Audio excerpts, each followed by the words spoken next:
there's a crew in town. The head hillbillies are making their rounds. Small town whispers loud and clear. The sheriff shot the judge in his chambers chair. Sheriff got a secret he won't keep. Judge shot dead in his disbelief. A lot of people have some stories to tell. Dark pass away, get the sound of a shotgun shell. All the secrets spill on down. Voices loud in this old town. From the courthouse to the ground. Rumors fly and they can't be bound. Neighbors hide behind their blinds. Whisper tales of troubled minds. Skeletons covering the mountainside. A treacherous reality in the pine. Winter reveals the hidden lies. Moonlight couldn't mask their cries. Shadows caught in sunlit skies. There's no cover, no disguise. All the secrets spill on down. Voices loud in this old town. From the courthouse to the ground. Rumors fly and they can't be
Hello, everybody. Welcome in. Welcome in. How are you this evening? My name is Elizabeth, and this is Hillbilly Crime. So, how is everybody? Come on in. Come on in. Hit that like button for us on your way in, if you don't mind. If you're not subscribed, take a second and make sure that you go hit that subscribe button.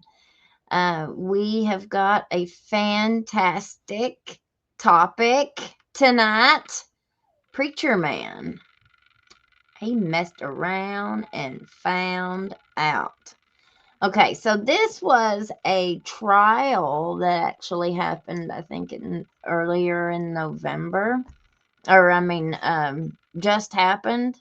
Yeah, at the beginning of November. I think it's like on the 4th or something. But it was one of those nights where the air itself felt uneasy. Like the kind of Memphis heat that sits heavy on your skin and on your spirit. In a quiet suburban neighborhood in Collierville, Tennessee, a place where folks usually worry more about HOA rules than gunfire. The peace was shattered by a knock at the door that would change everything. A young woman named Latasha Daniels, angry, heartbroken, and spiraling out of control. She showed up on the doorstep of Pastor Darrell and First Lady Dawn Richmond late one spring evening. What happened next is something that no sermon, no prayer circle, and no Sunday school lesson could have ever prepared them for. Inside that home, inside what should have been a sanctuary of faith and trust, gunfire erupted.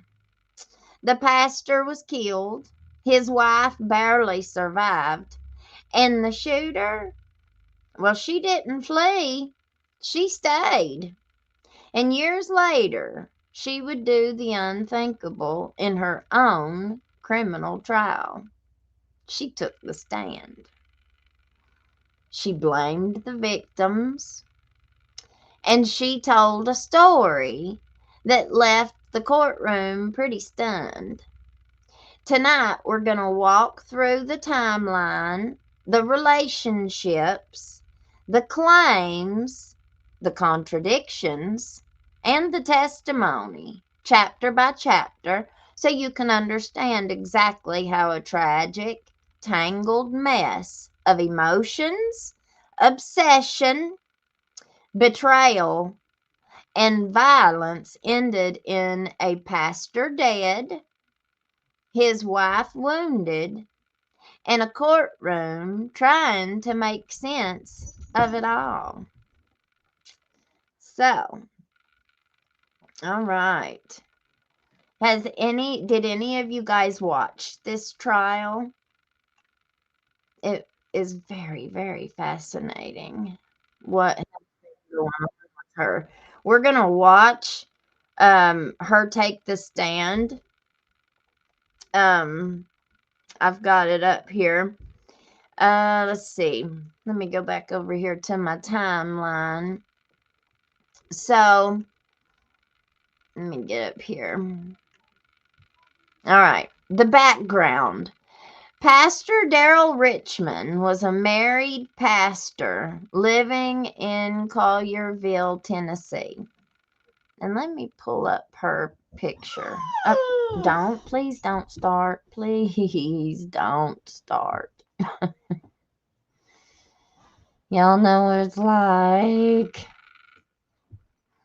This was my thumbnail, but this is her picture. I just wanted to put that up there while I read this. So, Pastor Darrell Richmond lived in Collierville, Tennessee. Daniels was younger. She was single and reportedly developed an emotional and possibly romantic attachment to this preacher. And according to her, okay, we're going to hear it all, but according to her, he really took advantage of her big time. He was married. How many of these married preachers do we see, stepping out on their wives, taking advantage of the financial aspect of a church and the donations that they can get? You're getting ready to hear it all. So let me pull this up. Yeah, that's it. And we're going to listen to her tell what her side of the story is. It's fascinating. Daniels.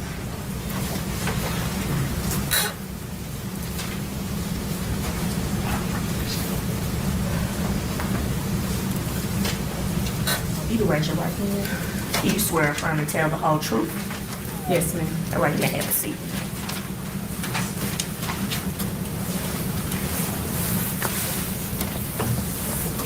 Can you please state and spell your name?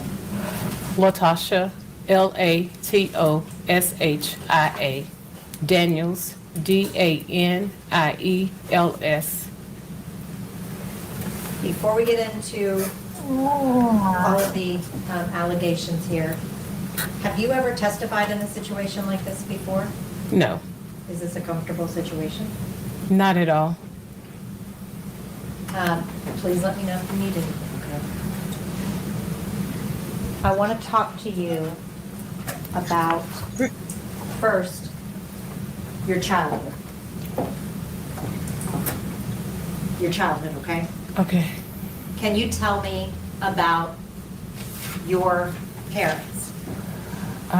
My parents, my father was retired military and a minister, and my mom, she was my mother. Was your biological father the man that you called dad? No, I was raised by my stepfather, and so I called him father, and my biological father I called Papa. Now, the dad that you lived with, right? What did he do for a living? Once he retired from the military, he was, from my knowledge, he worked at Combs, and he retired from there. And then he began to work for the Salvation Army, where he ran the community community center where the youth would go. And so once he retired from there, he was just home, sitting on the porch and buying land and doing gardens. At any point did he become an ordained minister? He did. I was in elementary, but I do recall him becoming an ordained minister. What would you consider his reputation to have been within your community? He was highly respected in our community. Everyone knew of my father and respected him well.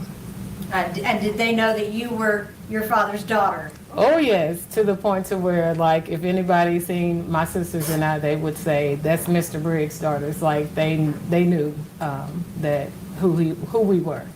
Did that mean something in that community to be his daughter? Most definitely, and we carried ourselves accordingly. Now, how were things at home outside of public? Things at home wasn't as what they seemed in public. My father did physically abuse my mother, and I was the one who would at nights wake up and beg him to stop.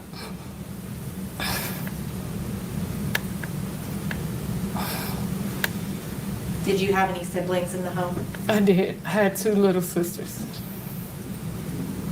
Did the 3 of you hear as your dad would beat your mom? I'm not sure if they did, but I did, and I often would wake up and ask him to stop, and even sometimes try pulling them apart. When you were in public, did you let that side of your life show? Oh, not at all. I went to school and I did the things that I was supposed to do, participated in sports, and just carried myself, I guess, in a normal fashion. Is that what was expected of you? Yes, we didn't say or tell what was going on inside of the home. Now, I want to talk to you about late in your teens, okay? When you were 17, you got pregnant. I did. What happened when you got pregnant? I shared with my dad, well, I don't know if I shared with him or not, but I was told once he found out that I needed to get married. Did you get married? I did, And was that to Rodney? yes. How would you describe your relationship You with never Rodney? know. In the beginning, it was good. We both had graduated from high school, and so we was building a life together. We moved from our hometown to Little Rock, Arkansas, and purchased a home, and we were doing well. Rodney decided to go to police academy, and during that time I helped him. I made sure he studied. I did everything that I could to ensure that he made it through police academy and was successful. Once he, Our sweet probably texture. months after joining the force, things began to shift. He would ask me to do certain things that I was like out of the norm, but I was in college, and so he would then say, well, you're probably going to want somebody from college, and I didn't understand that because like I loved Rodney. I wanted our family. But even though we didn't argue, we grew distant, and I never understood why until I found out that he was having an affair. Did you actually catch him in the act? Not in the beginning, but during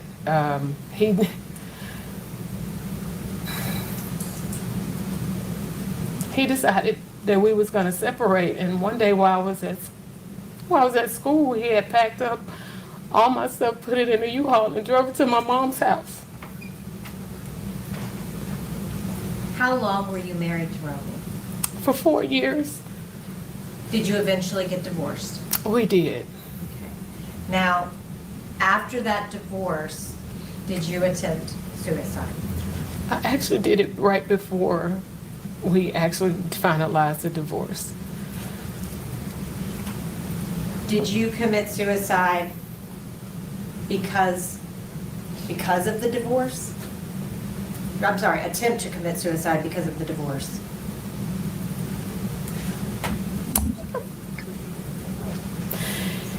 Yes, I just didn't feel like I felt like a failure. That was the one thing. I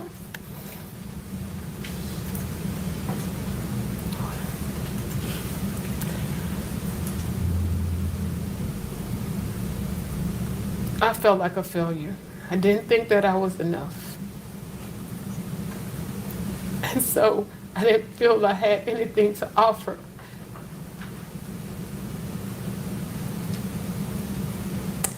But you did go on to get an education, right? I did. And you didn't let your divorce or your teen pregnancy, you didn't let those things stop you from trying to get better in your life, right? Right. I wanted to push forward. I wanted to be successful. And I mean, I had to be. So I kept going. And you eventually became a licensed clinical social worker. I did. Now, I want to talk to you about your second marriage, okay? That was to Brian. Yes. Now, how long were you married to Brian? I was married to Brian for 8 years. Was that relationship positive? No. Did you feel loved in that relationship? No. Did you feel wanted in that relationship? Not at all.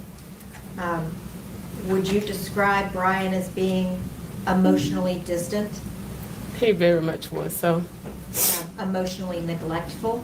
yes.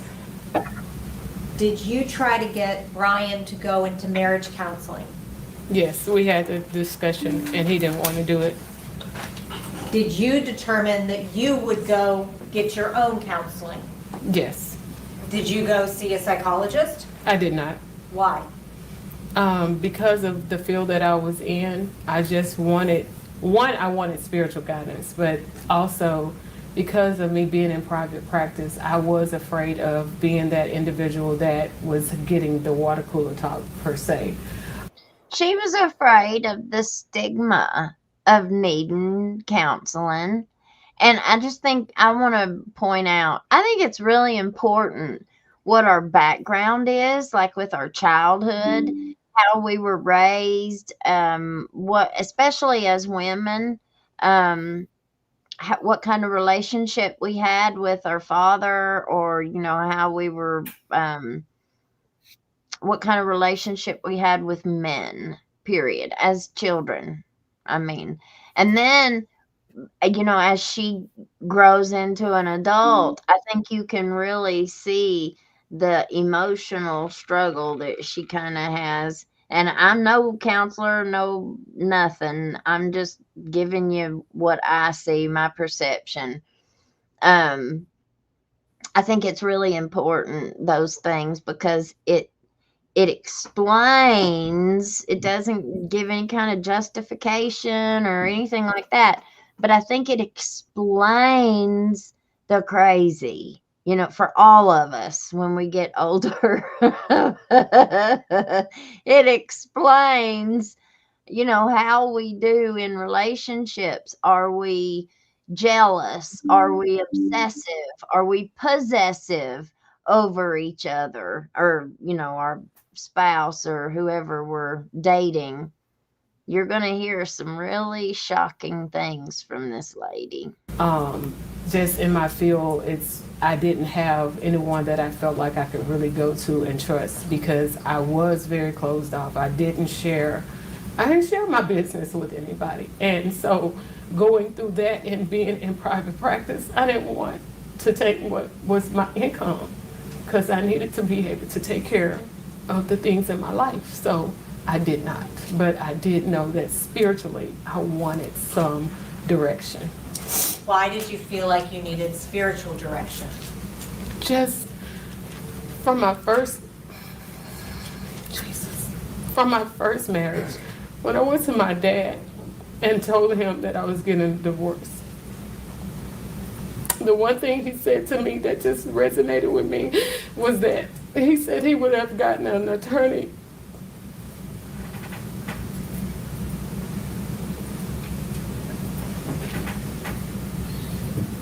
I'm taking away my children, but it was all just like, I just felt like it was kind of like a punishment from God. And so I just didn't want to be in another failed marriage. I just didn't. Did your dad consider it your failure that you got divorced? Yes. Did you seek out spiritual counseling? I did. Now I want to talk to you about St. Mark's, okay? You Okay. need some water? Yes. May I approach your honor? Yes. Thank you. Bless you, Miss Carol.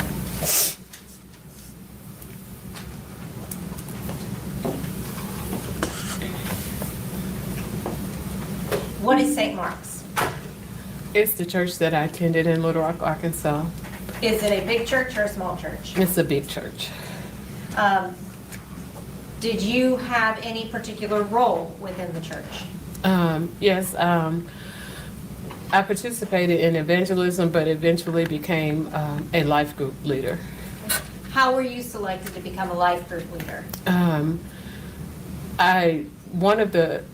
One Sunday, was talking to, just in shaking hands with some of the pastors, Pastor Perry, Brodus Perry, he had asked me, he was like, you thinking about being a life group member? And at that time, I was like, I'll consider it. And then eventually I did go ahead and sign up to become a life group leader. And this was I'm going to stop that for just a second, and I'm going to pull up a picture of this pastor.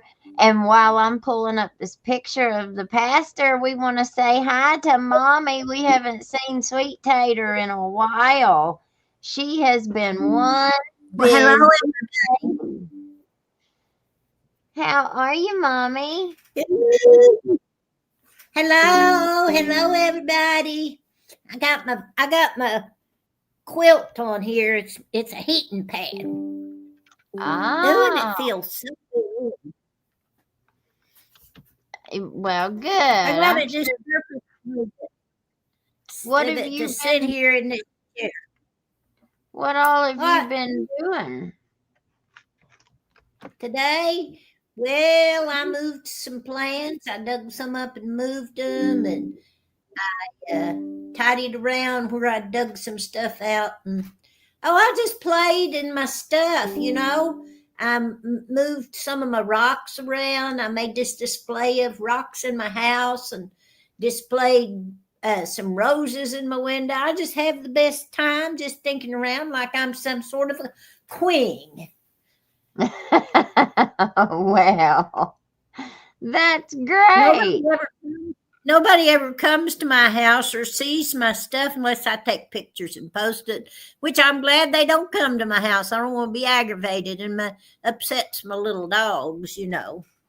Yeah. But I like moving things around, designing stuff.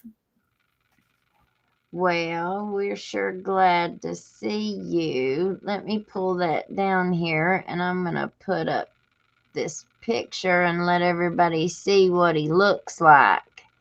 So this pastor, this is the preacher man. And it seems like this fella was a ladies' man.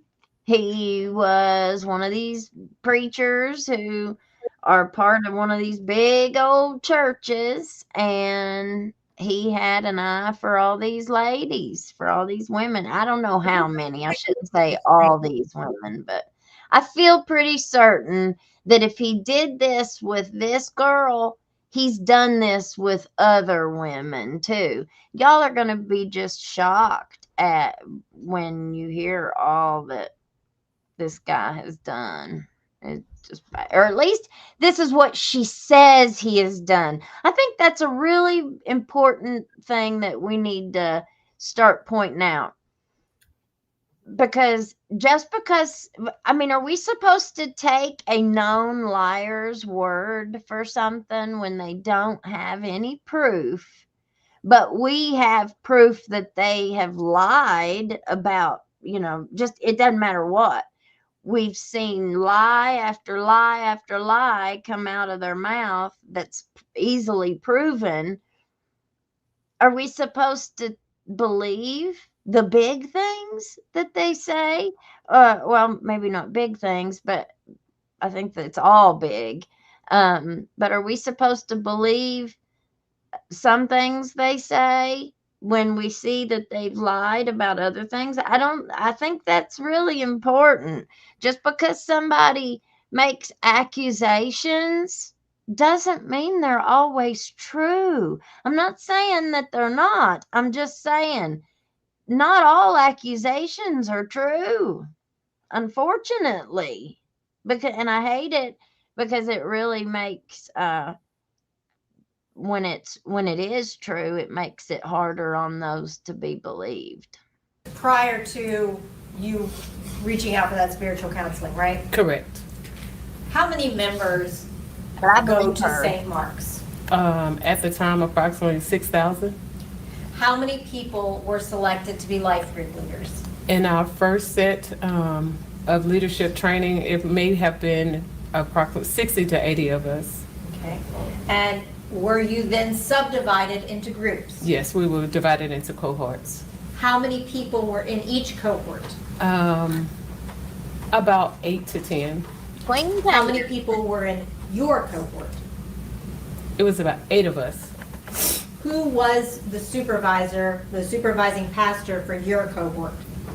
Brodus was our leader.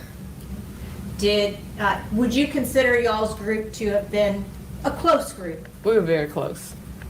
Did you become close with Pastor Perry through that group? I did. Is that why you reached out to him for spiritual counseling? Yes, I trusted him. Now I want to talk to you about The one that I think which he's dead now, so he's not telling anything. But I just about bet all the lies were coming from this preacher man. Of course, he's lying to his wife. Of course, he's lying to the church.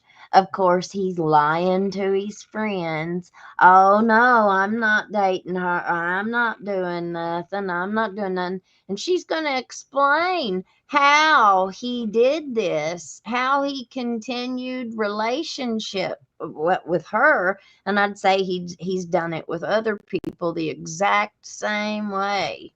that counseling, okay? When you approached Brodus Perry about counseling, did you explain why you wanted counseling? I did. What did you tell him? I told him that my husband and I were having some marital issues and I just needed to figure out spiritually which direction I just needed some spiritual guidance on direction.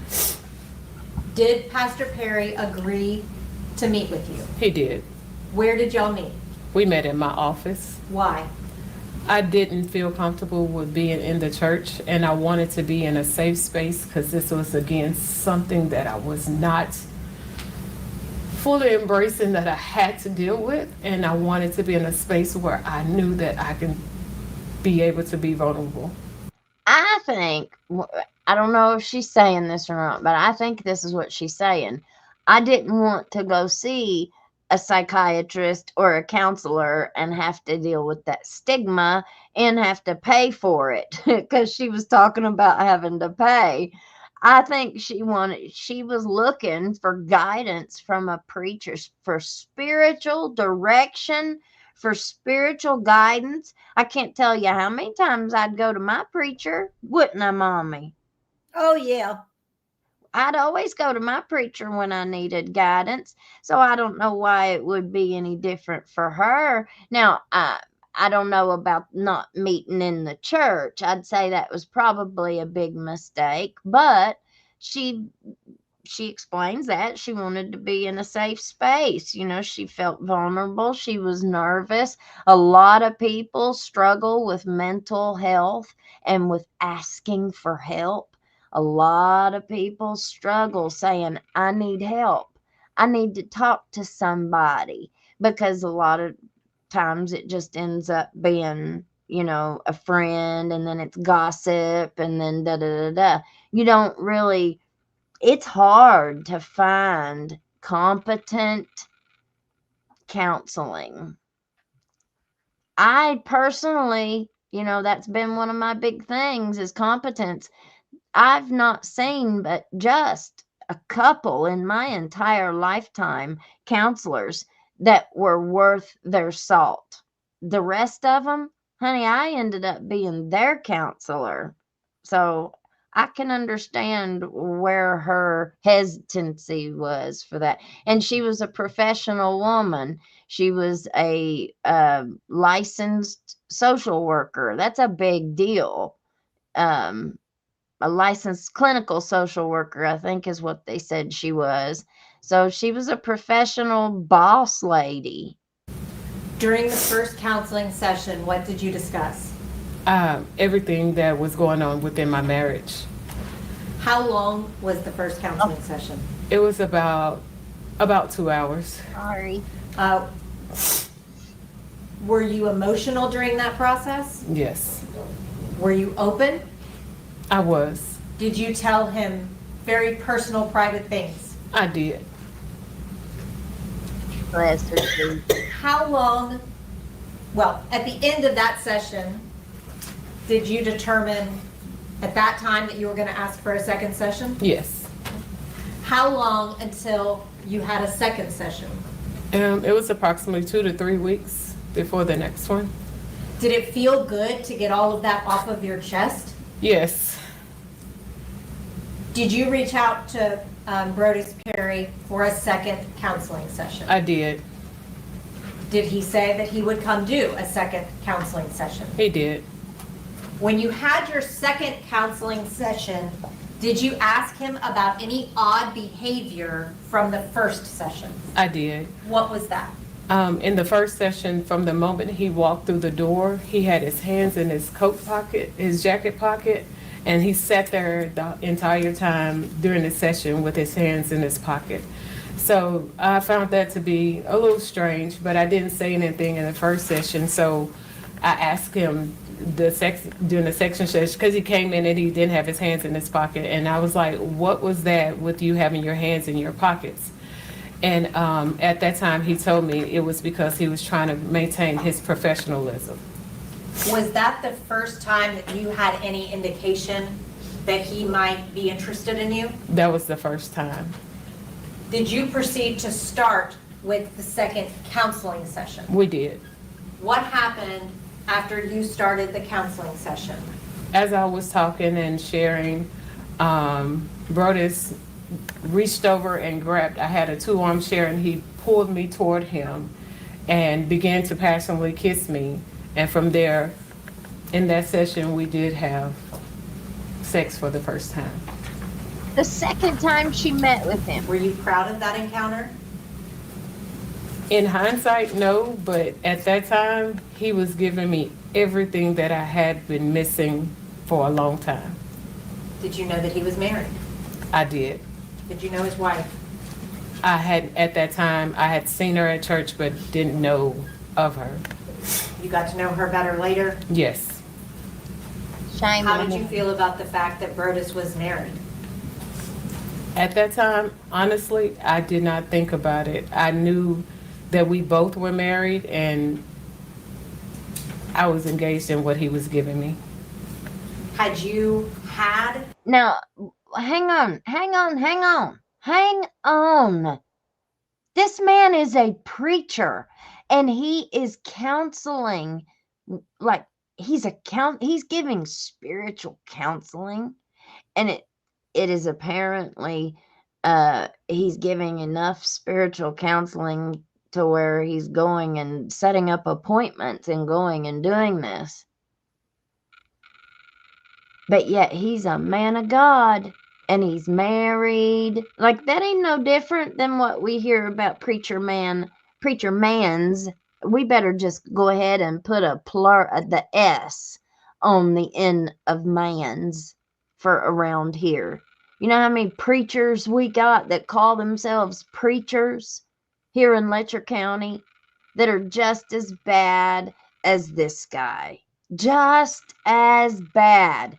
They're so charming and they talk so nice. See, that's the way people are so taken in with their itching ears today. They just want to hear what they want to hear. And if you tell them something that they don't want to hear, they will come out and try every way to destroy you. You deserve death. You need to be burned at the stake if you say anything that they don't agree with or that they don't like. But yet this kind of man, people put up on a pedestal and will throw money at his feet just to be associated with him. Makes me sick. Any attention like that in a long time? No, I hadn't. Had In you years. had any emotional attention? Not in years. Physical attention? Not like that. No. After your counseling sessions, did you end up getting divorced? That was in February, and I did end up getting divorced in December of that year. That's when it was finalized? Yes. And did Pastor Perry encourage you to get divorced?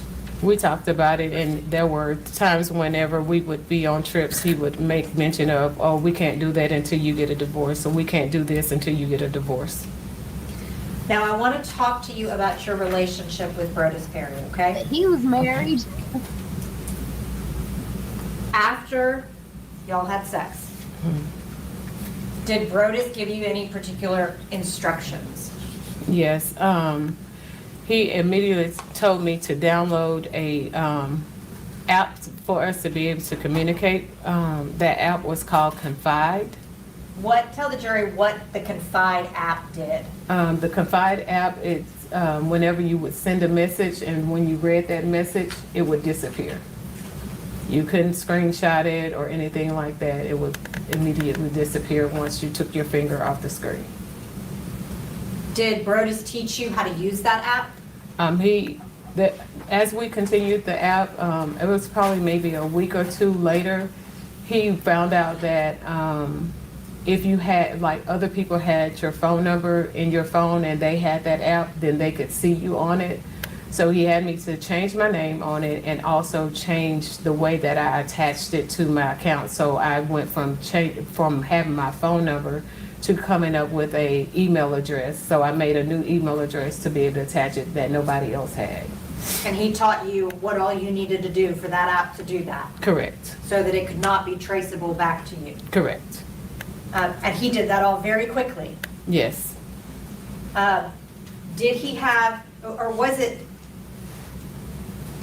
almost a rule? Was it a rule that you had to use that app to talk to him? Most definitely.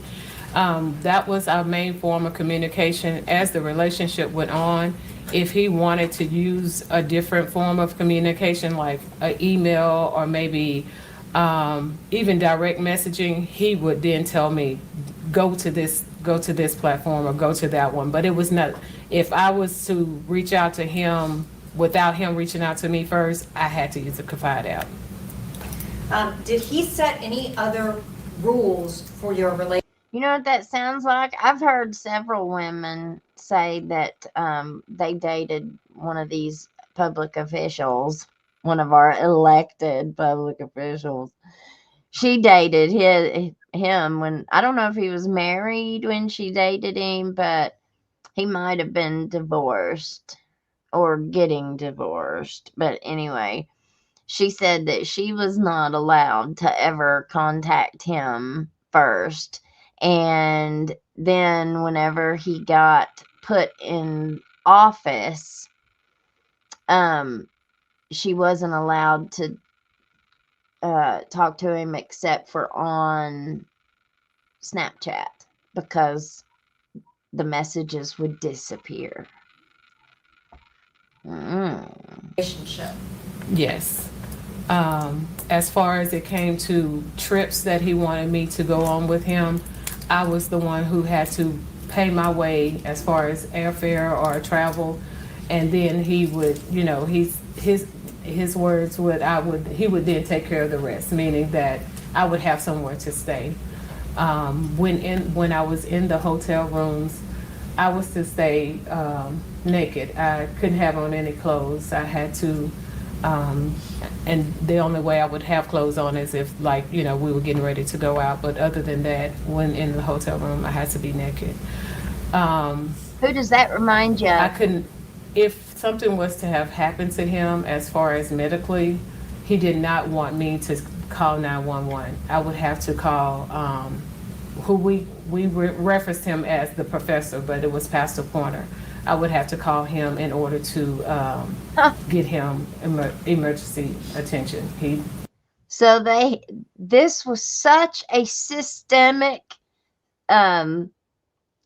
sexual thing that if he was to have a heart attack or anything while he was with her, any kind of a medical emergency, she is not to call 911. She is to call his other pastor buddy at the church. So that pastor buddy could, I guess, come to where he's at for that emergency and he could call 911. I mean, have you ever heard of such a thing? They had it all planned out, buddy. They had it all planned out until, you know what this reminds me of? It reminds me of Mickey Stein's. All these preachers and everybody had their playhouse planned out there at church. Man, I would be terrified of God. I would be terrified of what God would do to me, man. Jiminy Christmas. And this guy met God a lot sooner than what he was planning on it. I mean, you mess around with crazy and you find out. I'm not calling her crazy. I'm just saying he probably drove her that way. When you get a hold of one of these damaged people, doesn't have to be a woman, can be man too. We see that all the time. When we get a hold of someone who's so emotionally damaged and then we abuse them further or take advantage of them to this level where she's not allowed to even have clothes on, that sounds to me more like he's not her pimp, because he's not pimping her out to other people, but it sounds more like he's using her as a prostitute, like a side piece, what's that called? A booty call. I ain't heard that in a long time. He's just using her as his booty call, and he's sugar mama. We're gonna hear. He said verbatim lots of times, do not call 911. Did he add any rules towards the end of your relationship? At the end of the relationship, he wanted me to say yes, sir, and no, sir to him. Now, I want to kind of break those down individually, okay? Okay. You were required to use the Confide app. Yes. I want to talk to you about the travel, okay? What kind of trips did Brodus want you to come on? The very first one was to Vegas. He had some convention or something that he was at, and so that was the first one.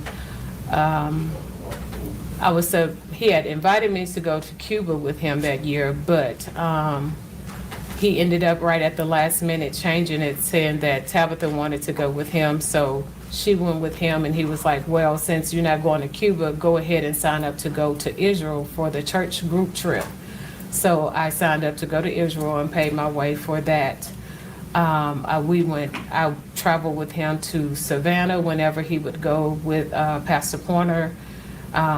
Were there some trips that were for the pastors? Yes. And then other trips that were for the church group members? The only church group that trip we went on was to Israel. The rest of them would be if he was doing something on his own, I guess, speaking engagement wise, or if he was following Pastor Pointer. And then were there also personal trips? And then we had personal trips. If Brodus told you that he wanted you to go on that trip, was it expected that you would be on that trip? I was on that trip. Now I want to talk to you about the hotel room rule, okay? What would happen when Brodus would walk in and you were wearing clothing in a hotel room? Once I did it and just, I don't know if I was cold or what, but when he was like, why do you still have on clothes?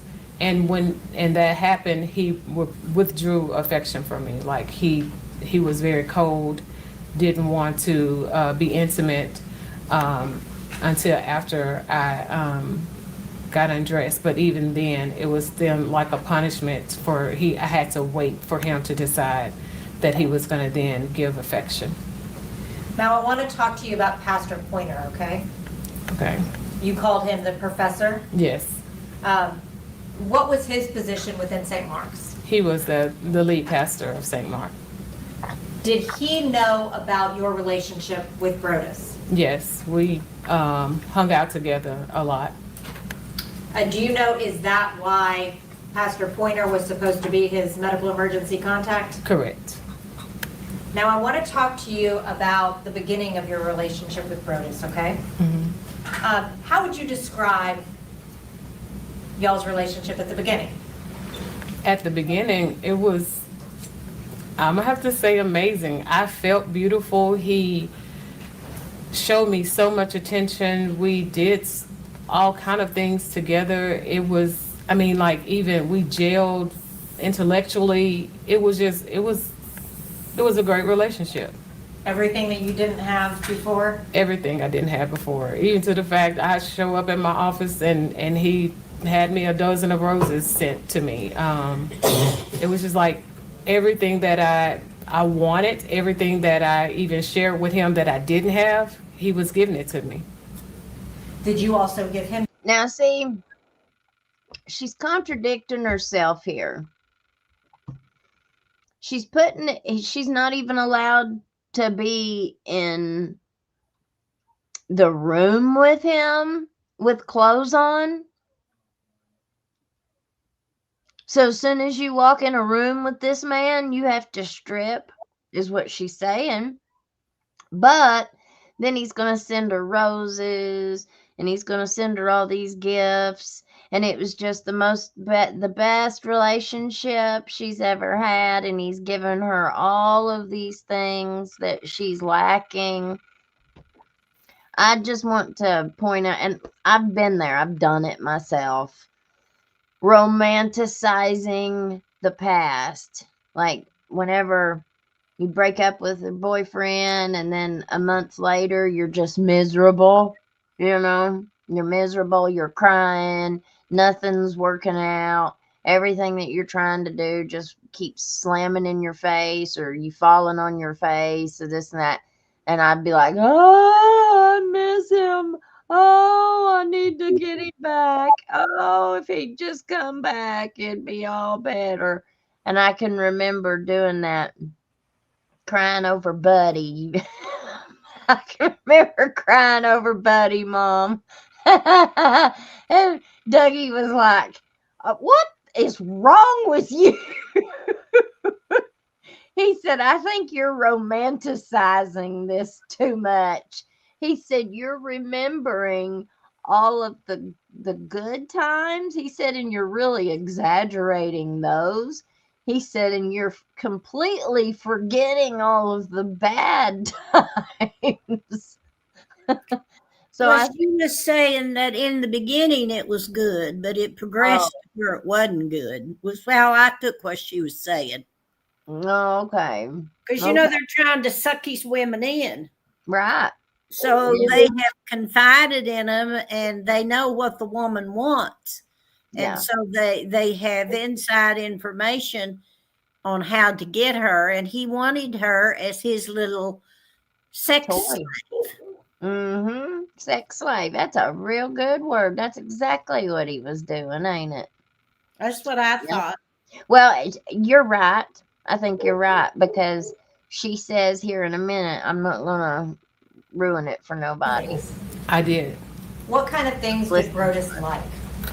As the relationship progressed, he got into cigars, and that was a big thing for him, to the point to where he had someone to draw him up a logo, and then I selected the name, so he became the Smoking Savant.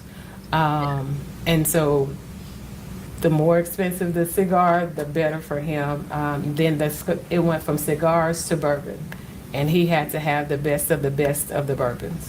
Did you buy him the best of the best of the bourbons? Yes, I did. Did you buy him the best of the best of cigars? I did.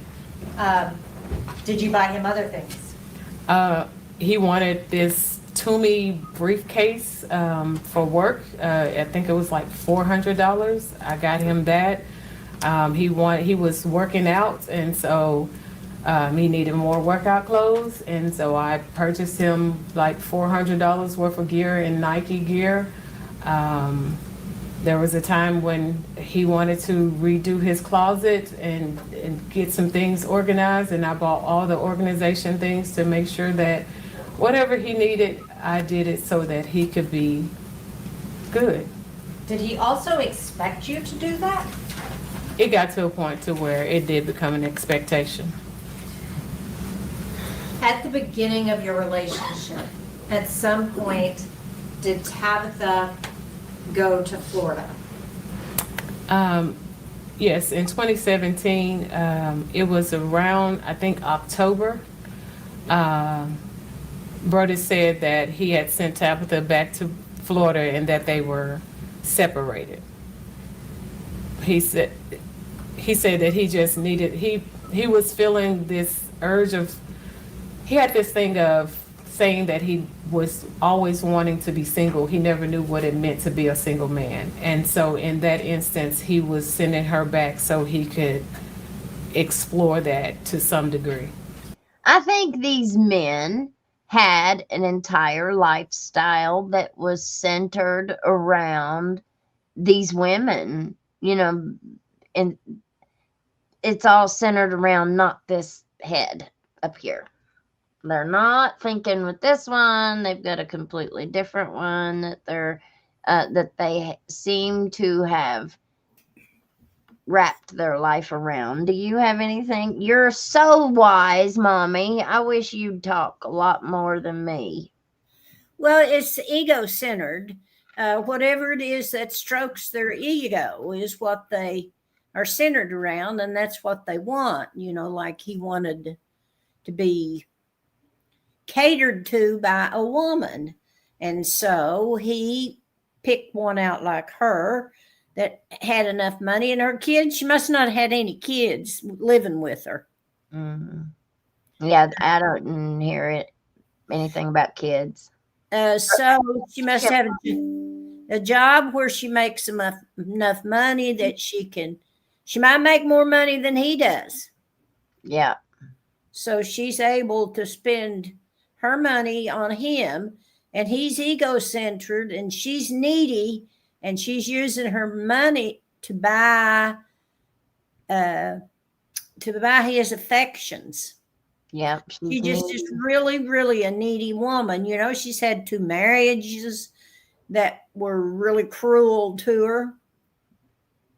And, sometimes people like her just suck the blood right out of you. They're so accommodating, and you can't even make a a point around them. If you say, "Oh, I'd like to have this pressure cooker," honey, they'll go out and buy it for you. Sometimes you have friends that do that because they want to. I'm that way. Well, you're trying to buy people's loyalty and love and attention, and that's what she was trying to do. And he was more like me. He was just selfish, and he wanted his ego stroked. Yeah. Yeah. I don't go buy things for people because I want them to like me. I hear somebody say I need something and I'll go buy it. That's different. Well, I'm not fussing at you for spending money. You spend a lot on your little old boys' boyfriends and girlfriends, and I don't know that I could say anything negative about that, but you really do have to watch about being overly generous with money. Mm-hmm. Oh yeah, that's what It's I not was healthy trying to for say. a relationship. Mm-hmm. You have to, especially when you've been somebody who's struggled with like addiction or you couldn't never hold a job, and you've went a majority of your life and you've never held a job and had a steady income and paid your bills. And then whenever you do, if you do, because not everybody does achieve it, but if you are successful in turning your life around and being able to get a job and hold a job, there's a whole process that we have to go through on learning how to make money. You have to learn how to spend money. You got to learn how to save money, and you got to learn how to share money. And it's not, I said this before about addiction. If you don't have some kind of self-preservation and you have an addict who's a family member, they will take every penny that you have. I spend a lot of money. I spend a lot of my money on my kids' friends because they don't have parents that have it. And so I know that if I don't give it to them or buy them what they need, they're not going to get it. And so, but I do it way too much. I do it way too much because I don't have no money. Did he indicate to you that they were separated? Yes. How long was she in Florida? At least to after Christmas. So over a month? Yes. 2 months? Yes. And during that period of time, were you staying with him a lot? Yes, I stayed probably about 3 or 4 nights with him during that time. And we also went out of the country. Now, I want to talk to you about when y'all would travel together, kind of what you would, or I'm sorry, not when you traveled together, the things that y'all would do together. Okay. Travel was one of them, right? Yes. And did you both get interested in bourbon? I did start eventually tasting them. He would always ask me to taste and try to figure out the notes or the different contents of them, but it wasn't something that I just enjoyed. What about cigars? Again, I did begin to smoke certain cigars. He picked out one that was better for me than the others that wasn't too strong. Did you go with him to cigar lounges? Yes. Everywhere we traveled, we would find cigar lounges. Did you actually pay his dues to cigar clubs? The first, I paid 2 sets of dues. The first set of dues was at Dave's and Sons, and those weren't that much. And then the second one was at a club called 1836. Were those expensive? They were $125. A month? Yes. Did he ask you to pay that? Sheesh. No, You just did I to did make him because happy? yes. Did you engage in any physical activities together? We ran together. We eventually began cycling. He got upset with me because I did not purchase his bike. I was like, I can't afford your $2,500 bike and mine, and that did cause him to be upset. But he eventually got his bike and I got mine, and we began We joined a cycling club together. We also exercised together. We would go swimming. So we did those things. Around those kind of activities, did you have any particular rules that you had to follow? Now, if we were at the cigar lounge and we was not hanging out with a certain group, he would have me to call a certain individual to invite her to come so that it looked like it was more of a church thing than it was just he and I hanging out. And that was just kind of the case even with the running. It was going to always be somebody from the church, even though they didn't know they were a third party. It was the way of being able for us to still be together, but it not look like it was just us together. It would always be someone from the church. And who made that rule to have somebody else always there? That was him. They even had, people in the church be pawns that didn't even realize they were being used as a cover. I want to talk to you now about ethical non-monogamy, okay? Yes. Did Brodus talk to you about ethical non-monogamy? Yes. Was this a lifestyle that he was interested in? Yes. Can you tell the jury what Brodus told you about ethical non-monogamy? What is it? It is where individuals are able to have multiple relationships, but everyone in the relationship must consent. Did Brodus tell you that he had talked to Tabitha about ethical non-monogamy? He did. Did he tell you that Tabitha had said she was comfortable with it, but he just hadn't told her about you yet? He said that she had given him permission to be open on his side of the marriage. So she was not allowed to be open on her side. Correct. But he told you that she had given him permission to go outside. Yes. But he had not told her about you, to your knowledge. No, not to my knowledge. Did Brodus ever give you a book to read? The Ethical Slut is the book that he wanted me to read so that I could have a more foundation and knowledge of this lifestyle that he was wanting to be in. Did you read that book? I did. Were you interested in the lifestyle espoused by that book? No, I was not. How soon into the relationship did Brodus Perry start discussing this concept of ethical non-monogamy? Actually, it started, so we were just having conversations about things in life that we wanted to do, bucket list type of things that we were curious in. And at that time, he was like, one of the things I want to do is have a threesome. And I was like, yeah, no, that's nothing I've ever thought about. But he was like, well, I've had one before, but I paid for it. And this time I want to have one where I don't have to pay for it.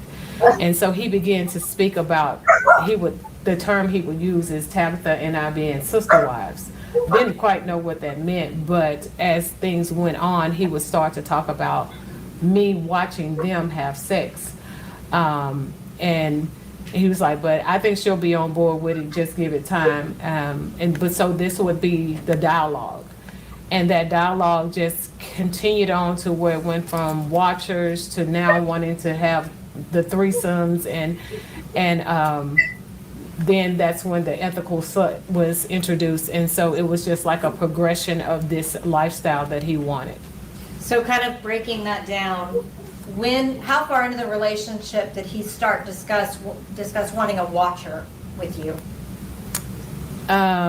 It was pretty early on. I would have to say it was before they took their trip to Cuba, which was around his birthday in May, that he began to talk. He was talking about the watcher. So that was A watcher. 3 months. Was that a different trip than the birthday trip that he took where he had the threesome? Yes, that was a different trip. Okay. There's a lot of Did her. the threesome birthday trip happen while y'all were together or before? It happened while we were together. Did you know that he was going to do that? The threesome trip in Cuba? No, when he went and paid for the threesome. Oh, that was well before I knew him. Okay. At any point, did you watch him and Tabitha have sex? No. Was Tabitha ever invited to watch you and Brodus have sex? No, Were you comfortable with the concept of a watcher? no, Was Brodus persistent about a watcher? very much so. Explain that for me. Everywhere we went, he would even text me and say, "Hey, you need to find us a watcher. Find us a watcher." And so I got to the point I was like, if I can find somebody, hopefully I can get him to stop. So I asked a friend of mine if she would do it for us, and she was like, if I do, we're taking it to our grave. He had me to tell her to download Confide, and we were able to dialogue three-way, and the things that he was asking her to do, she just backed out. Did that whole thing make you very uncomfortable? Very much so. Why were you willing to even entertain it? I wanted to make him happy. So now I want to talk to you about Brodus wanting to expand the ethical non-monogamy. Well, I guess first, was he actually engaging in ethical non-monogamy? No, Tabitha had no idea any of this was going on, right? no, As far as you knew, she knew that that's what he wanted, but he hadn't told her. as far as I knew, correct. And you've heard differently from even that here. Yes, Did Brodus ask you about expanding the relationship beyond you? he did. When he asked you about that, how did you respond? I told him I didn't want to. Did he tell you, well, my wife's on board with it, so why isn't my girlfriend? That's exactly what he said. Did that cause problems between you and Brodus?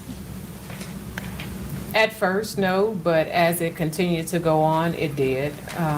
Especially after he joined like this, he called it a book club, but they met on Marco Polo talking about the book, The Ethical Slut. And so the more that he engaged in that, it became to where it was, because he was more like, why are you not on board with this? And I'm like, why would I be? Like, it doesn't make sense, because we already have limited time together. So why would I say, yes, you can be able to be with multiple women? And so it was that part, it was hard. Did you love Brodus Perry? I shouldn't have, but I did. Were you in love with Brodus Perry? I was. Were you wanting to build a life with Brodus Perry? I wanted what we had at that time, yes. And y'all saw each other frequently, right? We saw each other just about every day. I would cook for him, and so he would come to my office to eat lunch. If he didn't come to the office, I would drop it off for him. But it got to the point to where he knew my code to my office, so he would just come in. He knew where to get his lunch, warm it up, and if I had a session, of course, he would wait out in his vehicle, but other than that, he would come in and we would sit there and have lunch every day. How did Brodus react when you told him that you were not open to expanding to allow him to have more girlfriends? He was emotionally distant. Like, well, he would just he would tell me, well, you need to go and find someone. He And I'd be wanted like, more. I don't want anyone but you. And so he knew that would play on like my insecurities. So one time when he said, you need to go out and find someone, I said, well, what if I do? And he said, well, then we won't be together. So he knew that was going to get to me because I wanted to be with him. I enjoyed our time together when we did have it, and so he used the emotional part, the affection. He would give it to me, withdraw it if I wasn't really complying with what he wanted. Since all of this has happened, have you had time to really retrospectively consider your relationship with Brodus? Yes. I want to talk to you. She was get back. obsessed. I want to talk to you about that Marco Polo group, okay? Okay. Brodus was in an ethical non-monogamy group with 2 other women, right? Yes. Were you a part of that group? I was not. Were you ever allowed to be involved with that group? I wasn't. But you knew about it. Yes. Huh. Would he have let you contribute? I'm confused. That was the first time that of any activity that he done that he didn't even invite me to do. Did he actively keep it from you? I would say so, because with any other thing he did, even to joining like a bourbon society, like we had memberships to a lot of things together, but that was one thing that he did not invite me to. I want to talk to you about when Brodus and Tabitha Perry moved to Memphis, okay? Okay.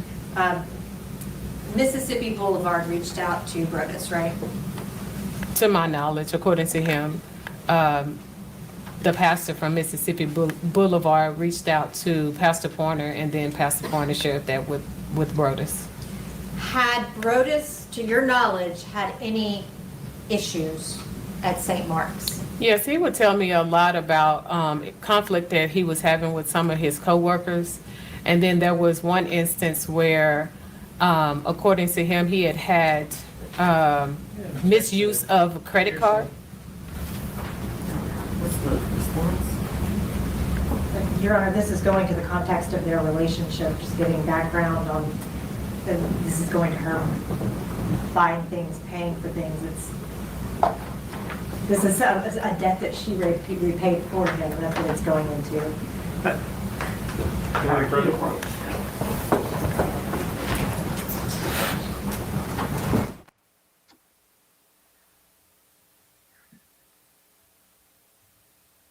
Arise where you had to pay back money to the church for Brodus. Yes. How much was that? The debt was $2,500, but I ended up getting him $2,300, and he got very upset with me about it. Why did he get upset with you about it? Because he wanted me to do the full price. And that was not your debt, right? No. So did Brodus talk to you when this other church reached out to him? He did. Did he discuss with you whether or not he should accept it? Yes. What did you tell him? I told him I thought it was a great opportunity for him. Why? Because of the things that was being shared to me, that some things he was dealing with within the employment at St. Mark. I thought that would be a great thing for him. So he sent me his resume, told me to change it to performance-based, and I did that, and he went to the interview. Is Mississippi Boulevard a prestigious church? To my knowledge. And you're not from here, right? No, You've never lived in Memphis? I have not. Did he eventually, to your knowledge, accept that position at Mississippi Boulevard? Yes. Did the church have a going away party for Brodus and Tabitha Perry? I planned a going away party. Actually, he had two. He had one at the Cigar Lounge and then one for the church. Who planned the party at the Cigar Lounge? I did. Who planned the party at the church? I did. Who paid for the majority of the gifts? I did. And then he gave me a backstory on how to be able to elicit money from the other members of the church so that he could have a certain amount of money for when he left. What do you mean? Like it was, hey, reach out to the life groups and tell them, I'm going away and we're going to do monetary gifts. So that's what I did. Did he get monetary gifts from that? He did. Before Brodus left, did he give you his new address in Memphis? Yes. Now, I want to talk to you about after they moved, okay? Okay. Did your relationship with Brodus Perry continue after he moved to Memphis? Yes. Would Brodus come back to Little Rock? He would. Do you know why he would come? Why he would come back? Yes. The main reason why he would come back is because of his orthodontics appointments. And then also he was building up a business and a consulting business, and he was beginning to he had one client that he was coming back to begin to do some consulting with. What would happen when he came in town between the two of y'all? We would meet up at the hotel and hang out. I want to, and was that, he would come in town and he would contact you? Yes. And y'all would get together? Yes. Now, I want to talk to you about April the 15th. I'm sorry, not April the 15th, March the 15th of 2019, okay? Okay.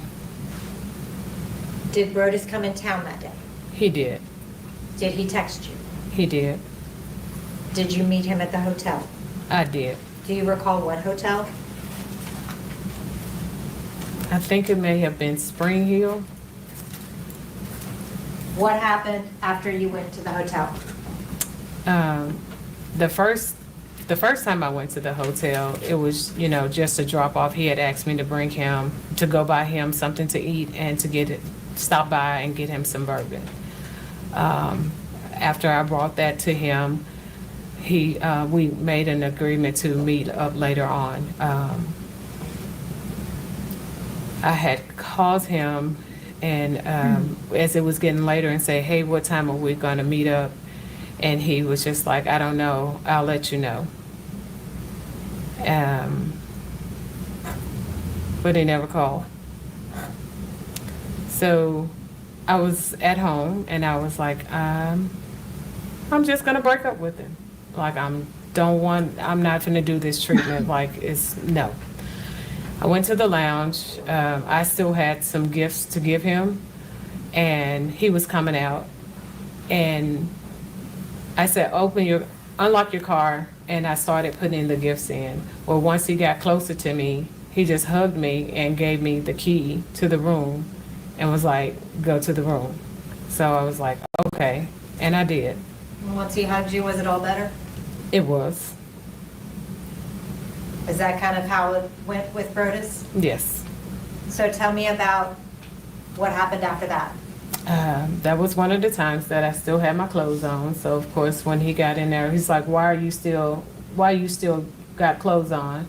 And I was like, oh, I'm sorry. I'm sorry. I got undressed. I did tell him, I said, I was coming to break up with you because of the way you're treating me. And he laughed it off and was like, well, why didn't you? And I was like, because I really do love you. He came over to the bed, started tickling me. We laughed it off. And then as we began to engage in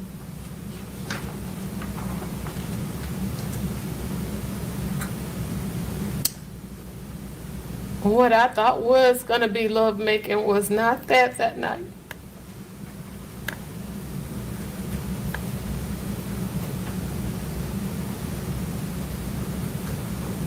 Can you tell me what happened?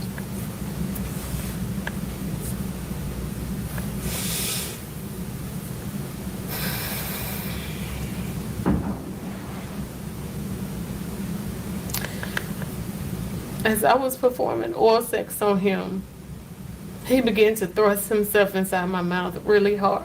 And I told him that was hurting. Then he grabbed my hair. I had long hair, and he wrapped my hair around his hand and he started yanking it. And when he wasn't thrusting himself in my mouth, he was pulling my hair really hard. And with his other hand, he would just hit me and hit me and hit me. And I was like, it's hurting. And he was like, you better not bite me. You better not bite me. And then after that, we had sex, and it was just rough, and it was hard, and it was just not what I was used to. And then once we finished, something he never ever does was he rolled over and just gave me the cold shoulder, and I was like, you're not gonna hold me? And he was like, no, and just went to sleep. How did that make you feel? I felt so used.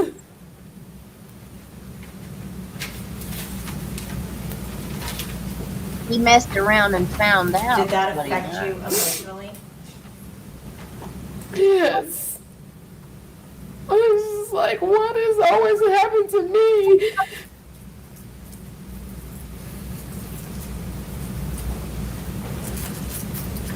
Did you decide anything when you were in that emotional state?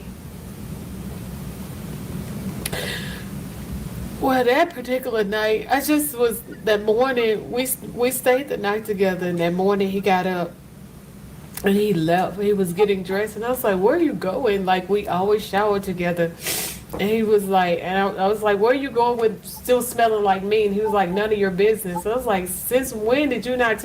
See, when she says stuff like that, like I feel myself getting pulled in.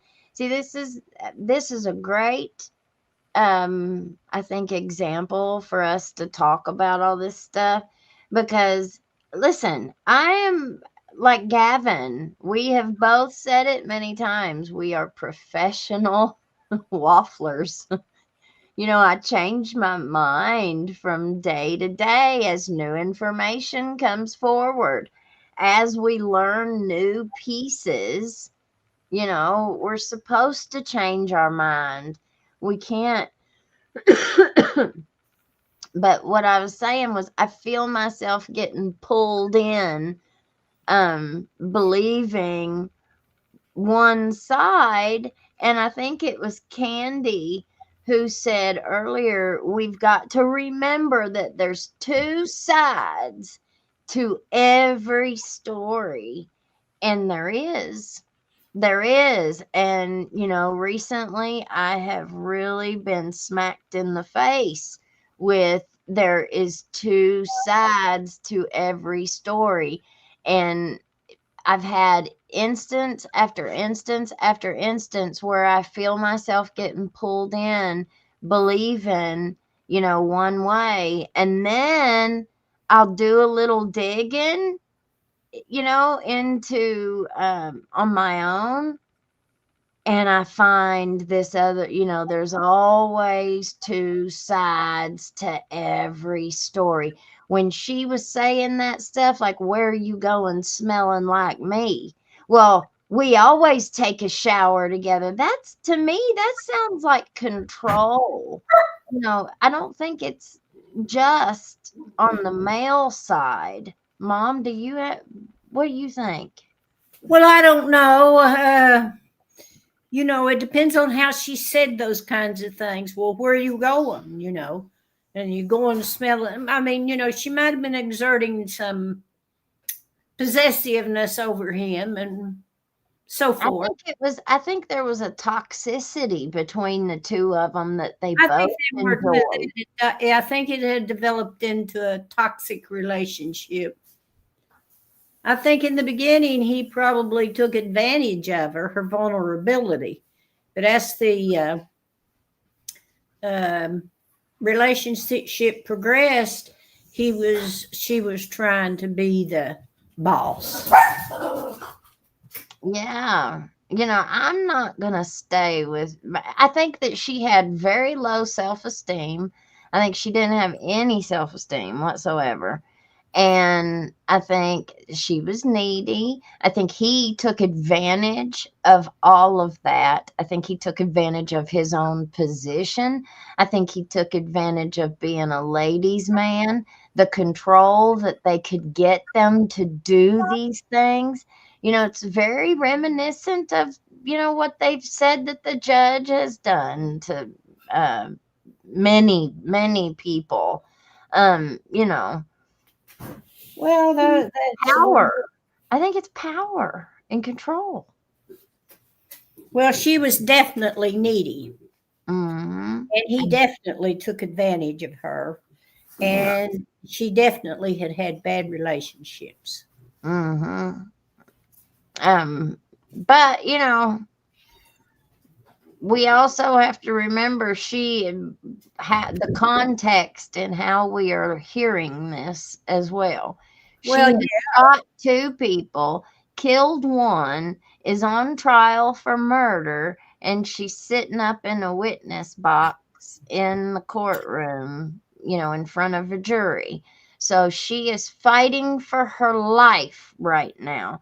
I believe a lot of what she's saying I'm no body language expert or anything, but I believe a lot of what she's saying just because of the way that she's saying a lot of it. It just feels like it's true.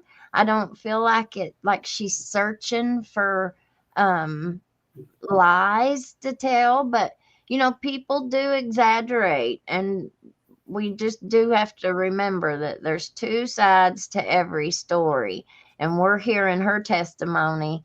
But I think in the trial, they also heard from the wife. So I would like to hear from the wife. Tell me your schedule.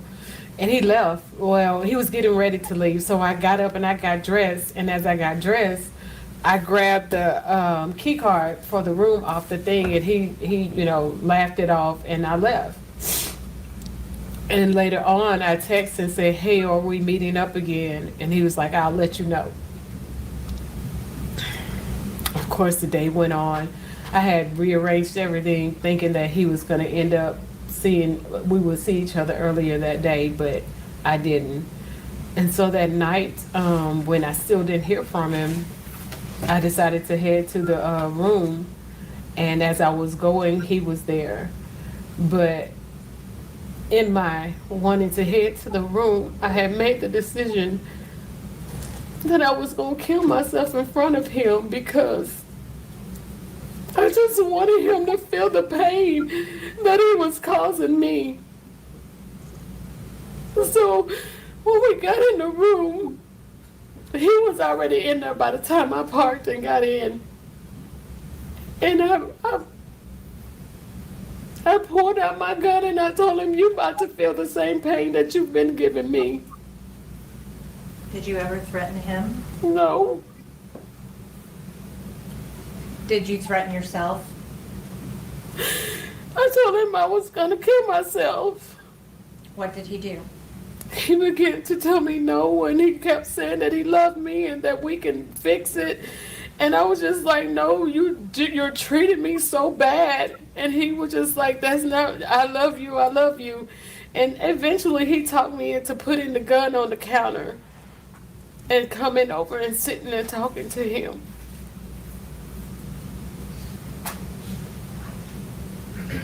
Did that restore a reason for you to live in that moment? It did. Was this the first time that you had gotten to the point of hopelessness that you felt like you needed to kill yourself? Not in a relationship, no. Have you struggled for a long time with depression and suicidal ideations? Yes. After Rhoda's convinced you to put down the gun, did he take the gun away from you? No. Did he take the gun from the counter? It wasn't until I got ready to leave when I went back to try to get it, and then he pushed me out of the way and he got it. He didn't want you to be able to leave with the gun? No. And was he worried what you would do with it? Yes, but he made me promise to meet him the next morning at the lounge. Do you know where he put the gun? At that time, I did not. But he kept it from you, right? Yes. And you later found out that he had placed it in a locker at the cigar lounge? Yes. After that happened, did you realize that you needed a little bit of time? Yes. What did you do? I made a plan to go and be with my friend. She is a therapist, but I just needed to get away, and she had an extra room. And so I just told her that I needed her to watch me and to just be there if I needed her. And was she in Little Rock? She lived in Pine Bluff, Arkansas. So how far away from Little Rock? About a 45-minute drive. Is she someone that you also worked with? Yes. At that point in time, were you pretty desperate for Yes, I even was gonna go and be with another friend of mine who was a clinician, but she lived in St. Louis. But she then, by the time it was for me to leave one friend to go to her, was then going through some marital issues herself. So I decided not to go to her house. During the time that you stayed with your friend, were you speaking with Brodus? Very limited. When you got back to Little Rock, did you resume speaking with Brodus? I did. Were y'all still together at that point? Yes. I think Auntie Jan, he rebuked her one time, and she's so desperate after one time, you're going to end your life. I don't believe it. She needs a long-term stay at the Ha Ha Hotel. Well, I picked up on that too, and something else that she had said just a little bit before that was that she was going to break up with him because he treated her so bad. And she went over there to break up with him, and he hugged her. And when he hugged her, that lawyer said, that's all it took was him hugging you. And she was like, yeah. And now she's gonna, and then all of a sudden everything's okay. That's some pretty drastic emotional stuff. It's pretty dangerous too when somebody has that kind of emotional extreme back and forth, don't you think, Mom? Because they're not predictable. She had emotional problems, and he knew it. Yeah. He should those emotional problems, and it's just like, don't mess with crazy. Right. I'm You know what I'm saying? It's like preacher man messed around and found out. Yeah. He shouldn't have been. He was taking his life in his own hands, messing with somebody that was in her emotional state. Absolutely, Mommy. And she went to him looking for counseling in the first place. So she sat there in those first 2 sessions with him. And what do you do when you talk to a preacher for spiritual counseling? You're there because you're so broken that you are desperate for somebody to listen and give you some kind of guidance. So she had poured out her heart to him and all of the things that were broken in her life with her husband and the first husband. And so she told him all of her vulnerabilities, and he played on every single one of them to his benefit, and in an evil manner, I might add. And you just imagine how many women he's done that to. Well, they may not have been in as bad shape as she was in. She was Right. in bad shape. Right. Okay. Because of her life events. Yep. I want to talk to you about April the 4th, 2019, okay? Yes. Can you tell me about the text that you got on April the 4th? I had sent our regular good morning text. I didn't hear anything from him that morning. And then later in the afternoon, I seen what he had responded. And so I opened it up. And it said, I think our time is up. So he had broke up with me via disappearing text. How did that make you feel?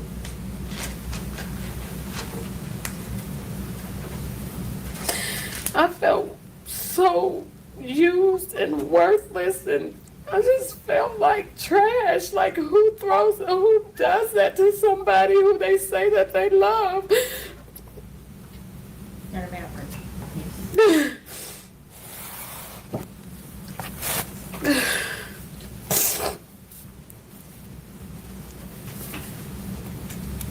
How did you react after you read that?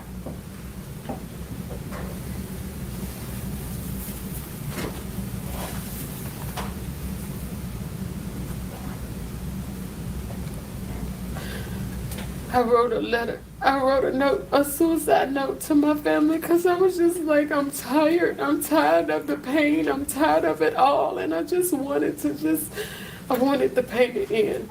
So I wrote a note and made a plan to take my life. Your Honor, may I approach the witness? Yes.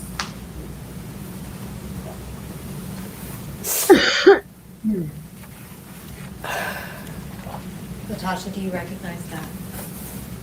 Yes. What is that? This is the note that I wrote to my family. Your Honor, I'd ask that that be made the next numbered exhibit. Any objection? Objection, Your Honor. Should be 22. We'll show the suicide letter as exhibit 22.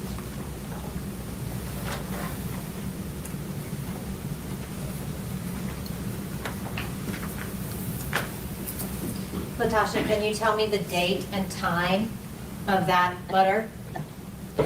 April 4th, 2019 at 3:14 p.m.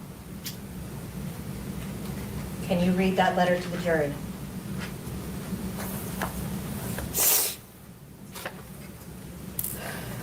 I believe I'll go to bed.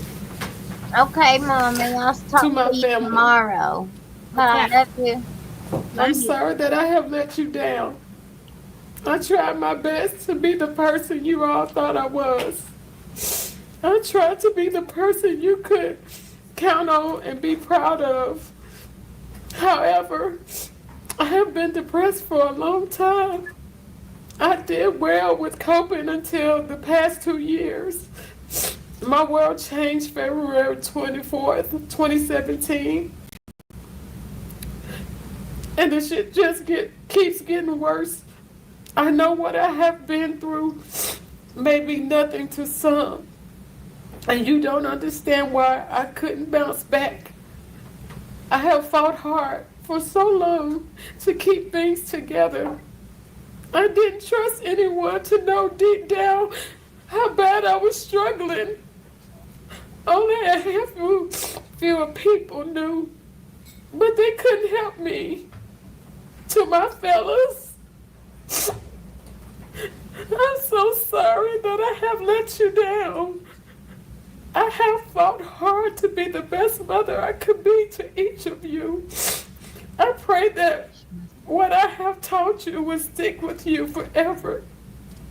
Please don't be ashamed of me. Mother, thank you for being my mother. Please know that although you didn't think I loved you, I really did. I wanted so badly for us to be close. There was many times I just wanted to crawl into your arms and have you hold me. I'm sorry for being a failure. I tried to make you proud of me. Words can't explain or express the pain I feel at this moment. I have pretended for so long to be happy. I have tried to work through the pain and begin to heal, but just as my life would have it, yet another loss appears to remind me just how much of a failure I am. I don't have any insurance and I don't have any money, so please just have me cremated and don't worry about a service. I don't want to be a burden. I'm sorry for letting all you down.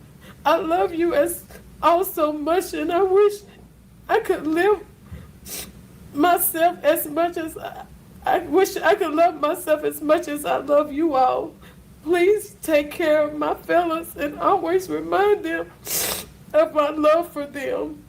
I'm not being selfish. I just don't know how. I don't know. Okay, I don't know. This got out of hand, but it says, "I'm sorry for letting all of you down, and I love you all so much. I wish I could love myself as much as I love you all. Please take care of my fellas and always remind them of my love for them. I'm not being selfish. I just don't know how to continue bearing the pain I have felt for over 25 years of my life. With each loss, hurt, disappointment, etc., I've experienced through the years, it only added to my current state of mind. I thought I could continue to push through and be strong, the strong Tasha everyone know, but I can't. I'm weak, and I have been for over the past year and a half. I thought I would bounce back. I prayed consistently, but I guess God no longer hears my prayers since I wasn't doing His will. I'm not perfect. I've messed up so many times in my life. The thing I wanted to be the most successful in, I messed up not once, but twice. Well, really 3 times. I will leave that for you all to find in my journal. I'm sorry. I gotta stop that. She said I messed up twice. Maybe 3. No, 3 times.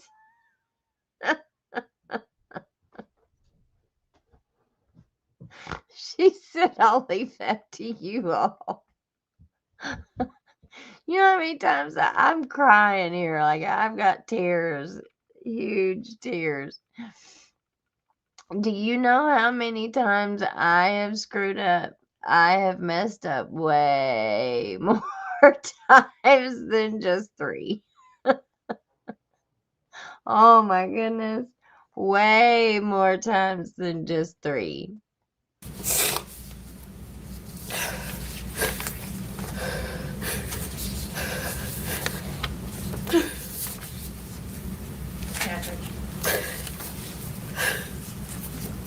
I know, it's that poor pitiful me. I can't hardly handle it either.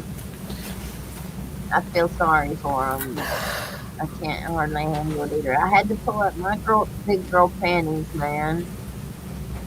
You wrote that at 3:14 p.m. Yes. Nobody felt sorry for me for nothing. Where did you leave that? I left it in my phone because I knew my little sister would find it because she helped me with my appointments. And that's the phone she used for making my appointments. Did you leave it for her to find? Yes. What did you do after you wrote that note? I drove to Sherwood to go purchase a gun Why did you go purchase a gun? because I didn't have my other one. What was the purpose of the gun? I wanted to end my life, and I felt like that was going to be the best way to do it. When you went to that store, were you buying a gun to kill yourself, or were you buying a gun to kill someone else? I was buying a gun to kill myself. I had a whole plan. She didn't. What was your plan? I didn't want to do it at my house because my son lived with me. So I decided, as I was just thinking about all the pain, to go to this park in Jacksonville, Arkansas. How far away from Little Rock was that park? Jacksonville might be about a 20-minute drive from my home.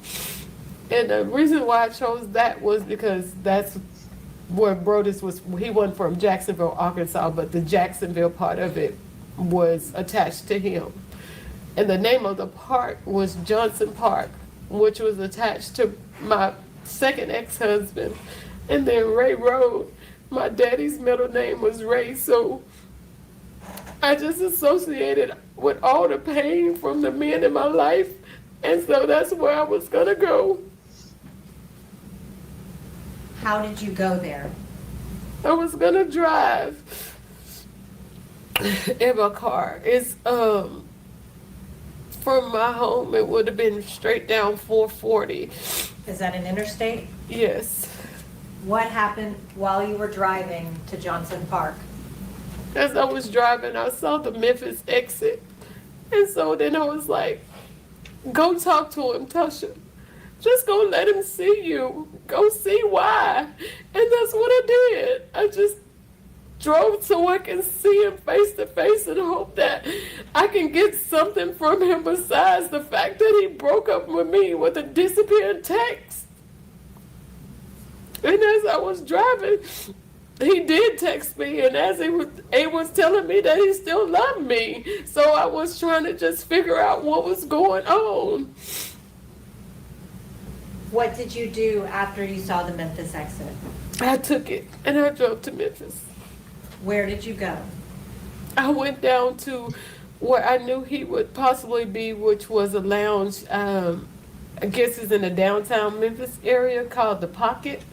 At the time, I think it was a fairly new lounge that he, when he got employment at Mississippi Boulevard, one of the members there had told him about. Did you go to the Pocket because Brodus told you he goes to the Pocket on Thursdays? Yes. Do you remember what time you arrived? I don't. I just know it was dark, and I know that I circled around for approximately 30 minutes trying to find a parking spot because I didn't know that you couldn't like park on the street. That everything down there was paid. Yeah. Just to back up for a second, when you went to the gun store to buy the gun to kill yourself, what did you take with you? Just my license and my debit card. Where was your purse? I guess I had left it at home. Did you bring just necessities with you to the gun store? Yes. And you left the gun store right after you finished purchasing the gun, right? Yes. How did you select the gun? I went with what was the cheapest that was on. They have a wall that has all the guns, the names, and the prices, and I just chose the cheapest one. How did you select ammunition? Whatever the guy told me to get, I got it. Cause I was about to walk out the store till he was like, do you need ammunition? I was like, oh yeah. And so he told me whatever he recommended, I was like, yes. And did you see on the video where he was showing you different types of ammunition? Yes. Is that what he was saying? Right. And I so told, you couldn't hear, but I was like, I don't know. Just whatever you tell me. When you left the gun store, what did you do with the gun? I think it was still in the bag. I went home because I did wanted to leave my son something. So I had stopped at the ATM and got out whatever money I could get. And so when I got home, I put that in his room. And then I changed clothes and I dumped some bullets out on the bed and just grabbed a handful of them and took the gun and left the house. What did you do with the handful of bullets on the gun? Once I got in my car, because I was trying to hurry up and leave because I didn't want him to come home while I was there, I loaded the gun in my car. And once whatever was left over, I put everything into my coat pocket that was sitting in the passenger seat. You only Now- need one. When you parked downtown, where did you go? I started walking in the direction which I knew the lounge was. And once I got on the street, I started walking up the street and I actually saw Brodus coming out of the lounge and I walked past him. Were there any rules in your relationship regarding how to behave when you saw him in public? Yes, I was not to approach him because I never knew who he may have in his company. So I was not to approach him, but if he acknowledged me, then I could have, talk to him. What? Did you come within his sight? Yes, Did he acknowledge you? yes. You actually walked right. I walked past him, and so he said, so you're just gonna walk past me and not say anything? At that point in time, did y'all engage in a conversation? Yes. after you talked with Brodus, what'd y'all figure out? Well, we decided that because his thing was I still wasn't wanted to be on board with him and this non-monogamy and have been able to see other women. So we came to I told him, well, we still haven't told Tab. You've always said something about telling Tab, so we haven't told Tabitha. And he said, okay, we'll tell I Tabitha. understand. He told me to go to the apartment and just talk to her I'm about just tenants shocked. until he got there, and that once he was there, we would tell her. He had to go to his boss house to drop off Here. something. And so he gave me a backstory as to what to tell her if she asked me while I was in town. And we left. But before leaving, we came to the resolve that once we told Tabitha about the relationship, we had a trip that was planned to go. We was going to Kentucky. If she said Going to yes, then that would Kentucky. be a new start, a fresh start. But if she said no, then that would be the trip that we would end. Did Brodus indicate to you that he was going to tell Tabitha while y'all were at the apartment Yes. about your relationship? Yes. And what would have happened, or would you have been allowed to tell Tabitha without his okay? I need to stop this for a second, and I think I need to point out something that none of us have even acknowledged or thought about so far. This woman is a licensed clinical social worker. Her judgment was what? She made decisions for who? For what? Her job was what?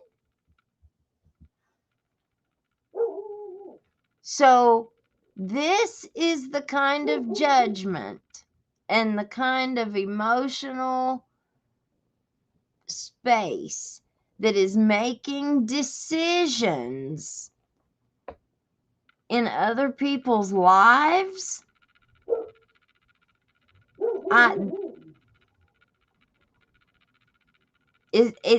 Does that not sound very familiar?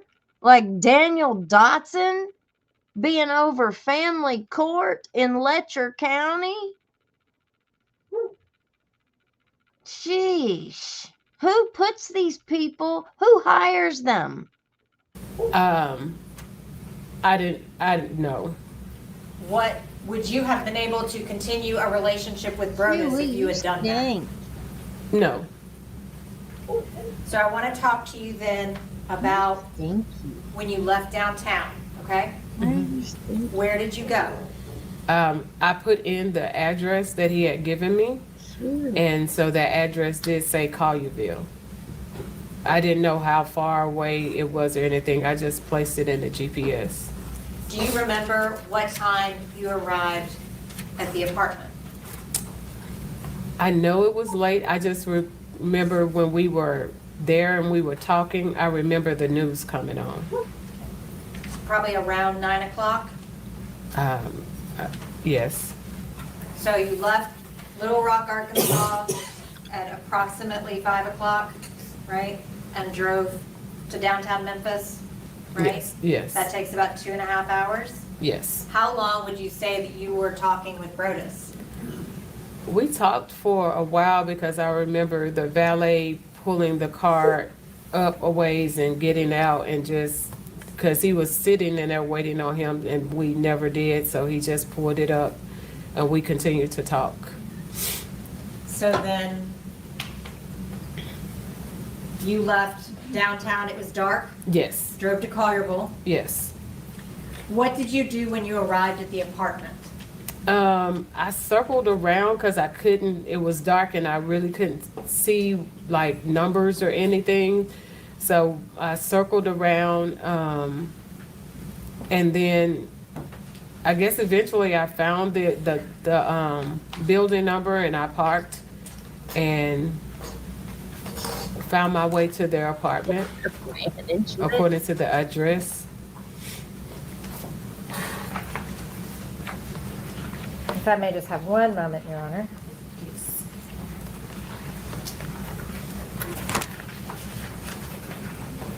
This is part of Exhibit 12.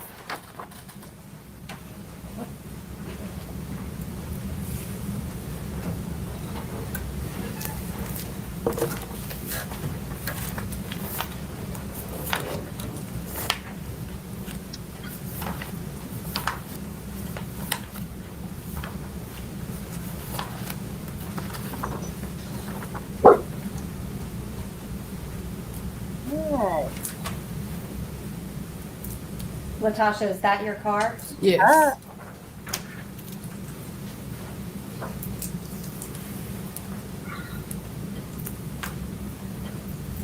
Is this also a photograph of your vehicle? Yes. Which vehicle is yours in that picture? The silver one?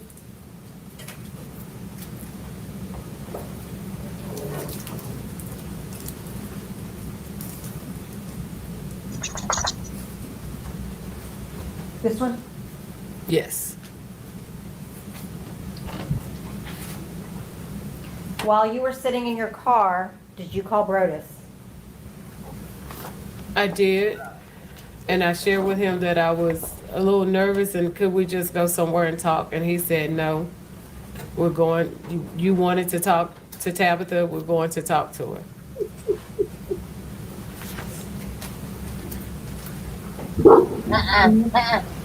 Yeah. Did he answer every time you called him?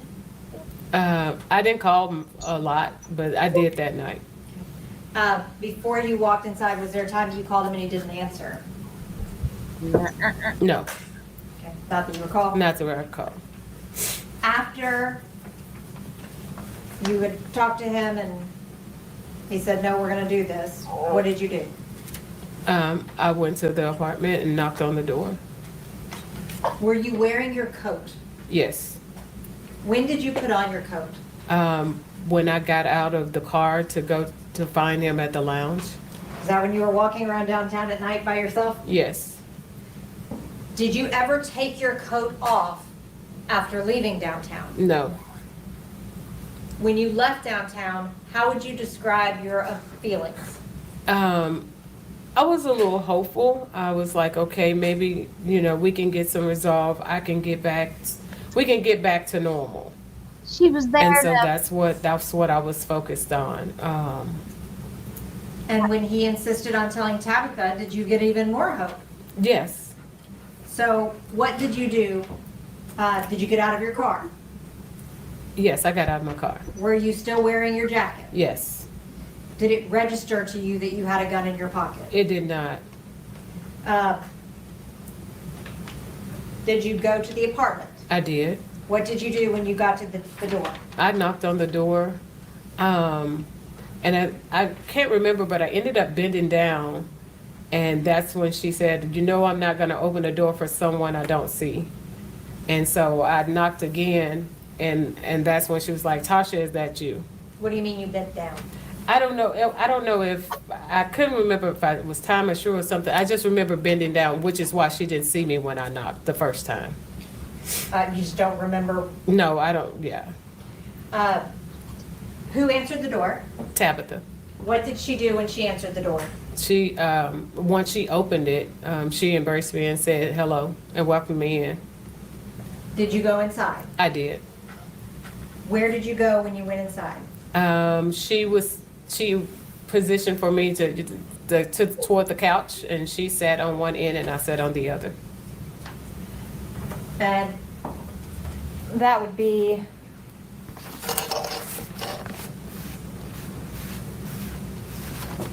Well, I'm saying, when you catch them in lies, how can Runner, if I may put, Huh?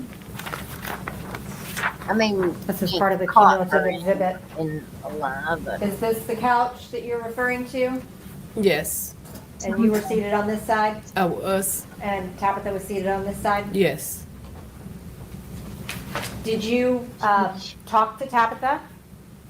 Yes, we talked. We talked about tennis, but right before we kind of got into the tennis talk, she had made a phone call to Brodus. And what did she say to him? She told him, she asked how long it was going to be before he got there. And then she told him she had a surprise for him. When Tabitha let you into the apartment, did she close the door behind you? Yes, You and Tabitha were sitting alone in the apartment with a closed door, right? yes, Would anybody outside of the apartment have been able to see in through that door? no. How long did you sit talking with Tabitha? Again, I know the news ended up coming on, so maybe 15 minutes or so. At any point, did you pull your gun out and threaten Tabitha? No, At any point, did you verbally threaten Tabitha? no, At any point, were you trying to hurt Tabitha? not at all. Were you happy to be there about to have this conversation with Tabitha? Yes, Was Brodus there yet? no, Now, I want to talk to you about when Brodus Perry arrived, okay? okay. When he walked in the door, could you see him? Yes. Can you describe his demeanor when he saw you? When he came in, he didn't look surprised or anything, which is what I thought he would do since he knew I was gonna be there. But he was just like, I think Tal was like, surprise. And he was like, this is not a surprise. I thought you had some keto cookies for me. And from there, he was like, what are you doing here? And then I went with the story again that I was in town for a conference. And we just kind of started engaging in small talk. He came and sat beside me. And then after about a minute or so, was like, would you like a pour? What is a pour? A pour is some bourbon. Did you accept the pour of bourbon? I did. Where was Brodus seated? He was approximately a foot or two from me. I'm putting back up. From I think it was the fatal attraction. That blue chair. This blue chair right Yes. here? And you were seated here? Yes, And Tabitha was still seated here? yes.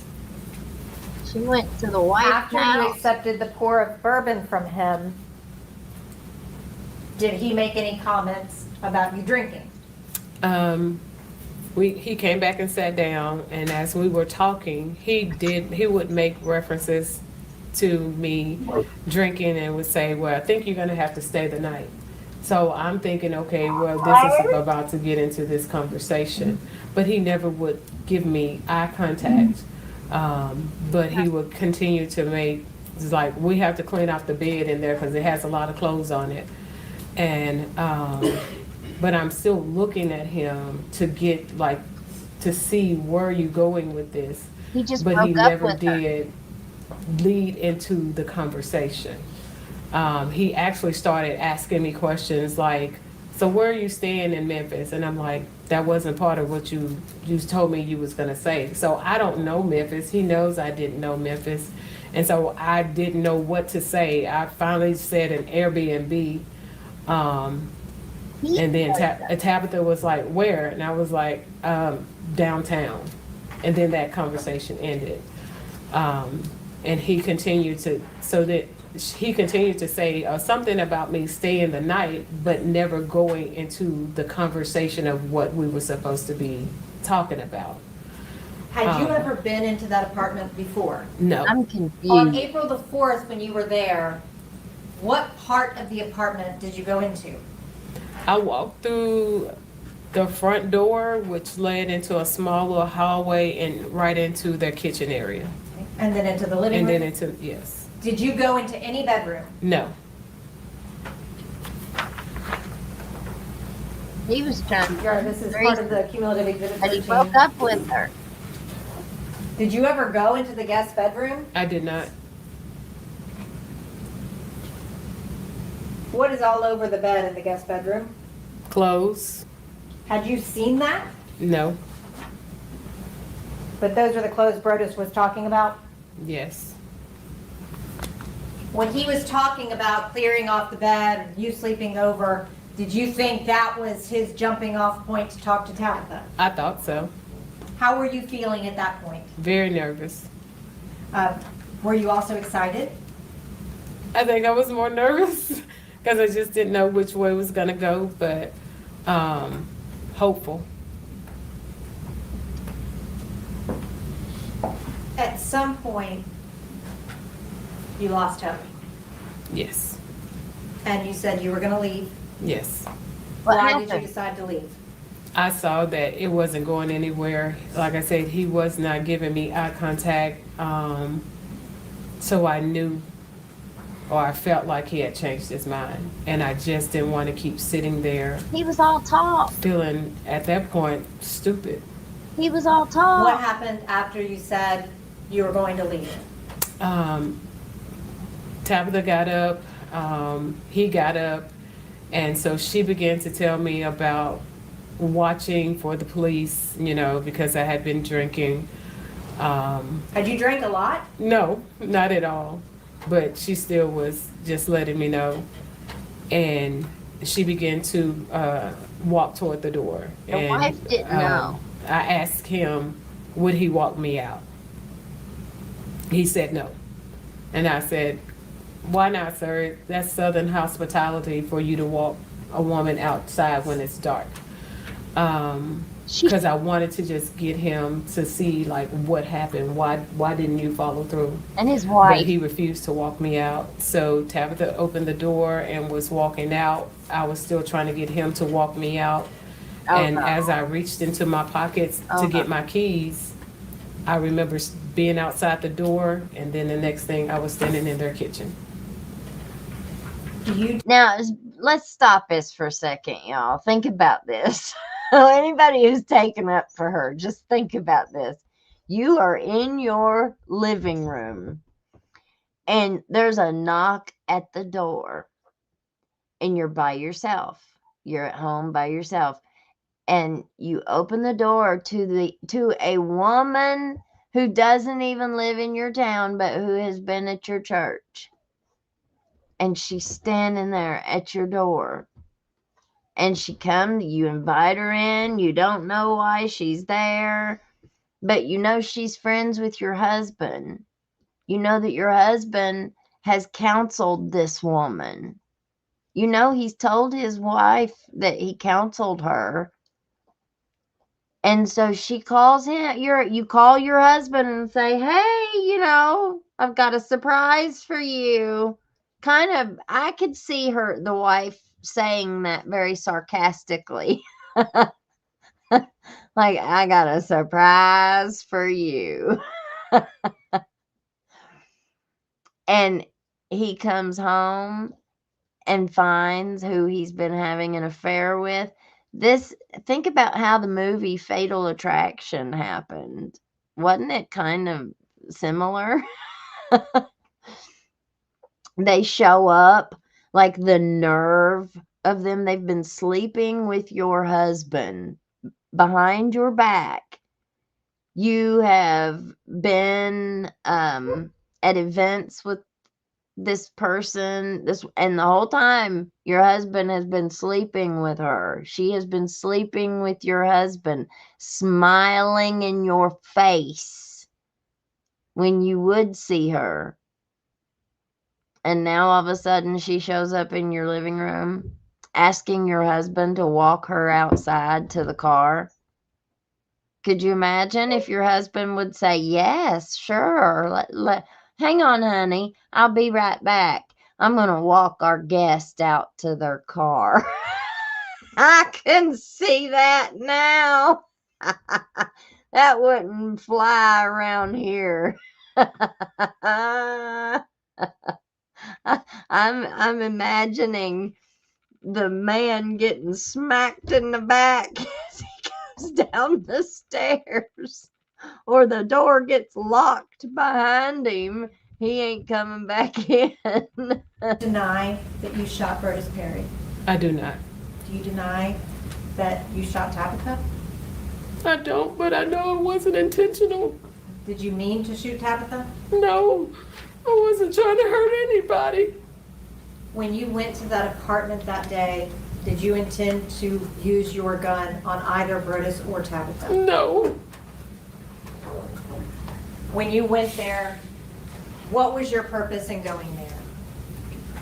Thinking that I was gonna get some kind of ending to the relationship.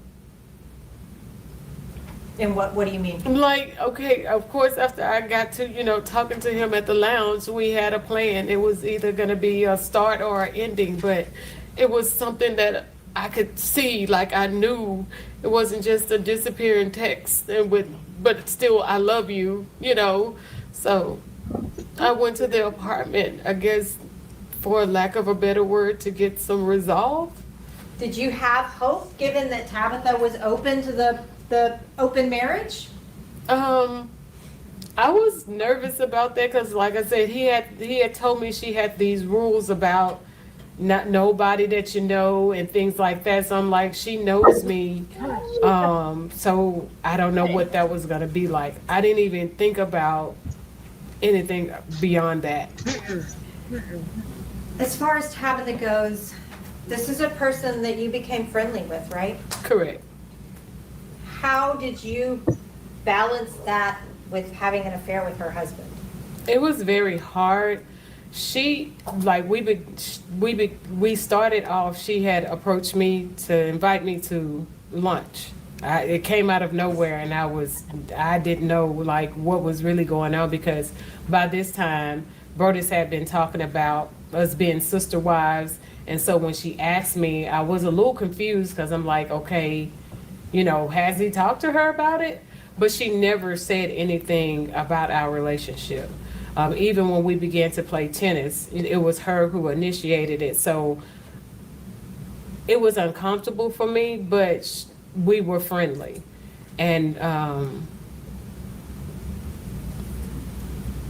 it was hard, but I still did it because I wasn't going to tell her, because I love Brodus. When Brodus told you that he wouldn't walk you outside, he said, Tab will do it. How did that make you feel? Rejected, unworthy, stupid. I was so stupid. And it hurt so bad. Were you angry or were you hurt? I was hurt.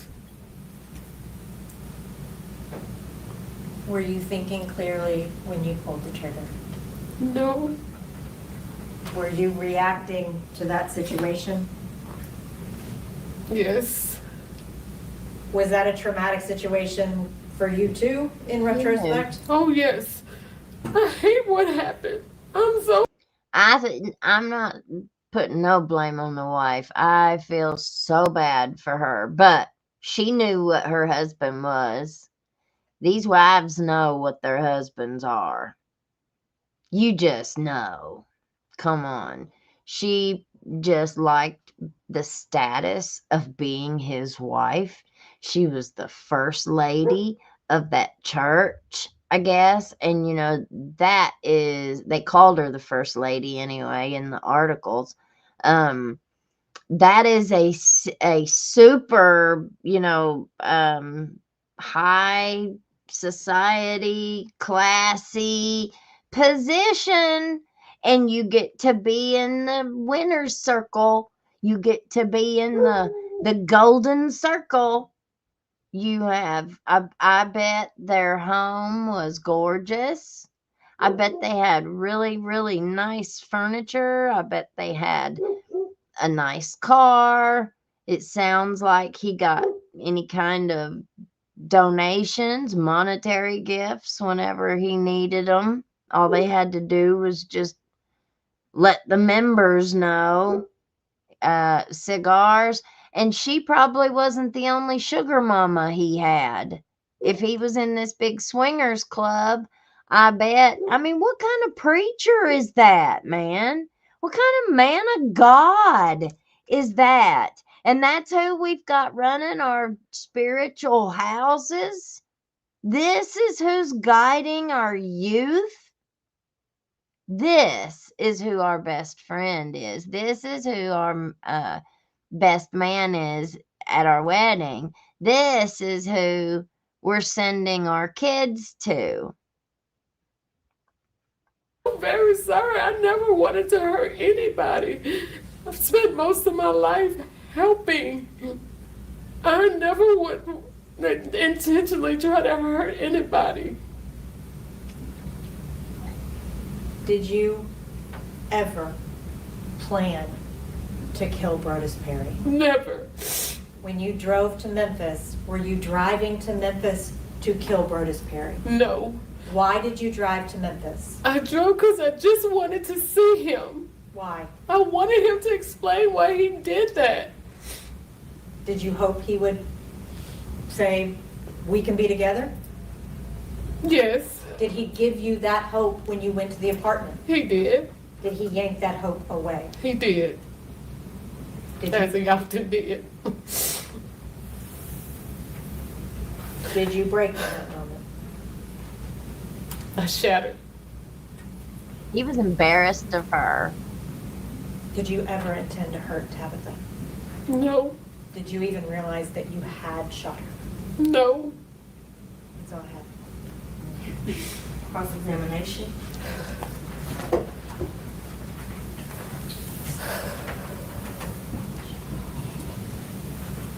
Your wife likes that money. Ms. Daniels, I'm going to take you back to April 4th, 2019 at around 4 o'clock. You remember yesterday when we introduced that surveillance footage of you at the gun store, right? Yes. Yes, And you know that that was you in the gun store. that was me. And you purchased a gun that day. I did. And you also purchased ammunition that day. I did. And when you went to that gun store, you brought your state-issued ID, correct? Yes, And you brought your credit card, correct? I did. And once you left with that gun and the ammunition, you didn't go to Jacksonville, did you? No, You drove to Memphis, no. I drove home. but you eventually ended up in Memphis, did you not? That is correct. And you chose to go see Brodus Perry, correct? Yes, I chose to go see him. A man that you chose to be involved with. When I first encountered Mr. Perry for counseling, I did not choose to be with him. I went to him for direction, not a relationship. It's a yes or no question. You chose to be involved with him after you met him, did you not? Yes, And when you got to Memphis, and after you talked to Mr. Perry, you drove to his apartment, correct? yes, I drove to his apartment. And from Sherman, Arkansas to Memphis, it's about a 3-hour drive, right? According to what has been said, I wasn't counting. And when you got to that apartment, He didn't think she'd go. you talked to Mrs. Perry. Yes, He didn't think she'd go. Who would think would drive 3 hours? You know, I've seen cowards like that before, and they would like put something unattainable out there and be like, you know, well, if you do this, then okay. Never thinking that anybody in their right mind would actually do this. But like Mommy said, you know, you can't mess with crazy. This woman was obsessed with that man. And he should have known what was happening. He knew. I think he did know. He knew. He knew. He was just a coward. And he didn't want to say it to her face. Or he did say it to her face and she just didn't get the hint. Or no, he didn't say it to her face, did he? He said it to her in a disappearing text, which is what offended her so bad. So she went to get to hear it to my face. Say it to my face. And he couldn't say it. That's when he said, oh, well, why don't you go at 3-hour drive? He just sent her on a wild goose chase. I don't think he thought she would actually do that.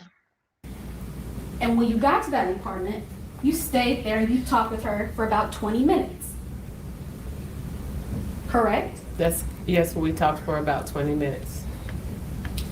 And then once Mr. Perry got there, you talked to him.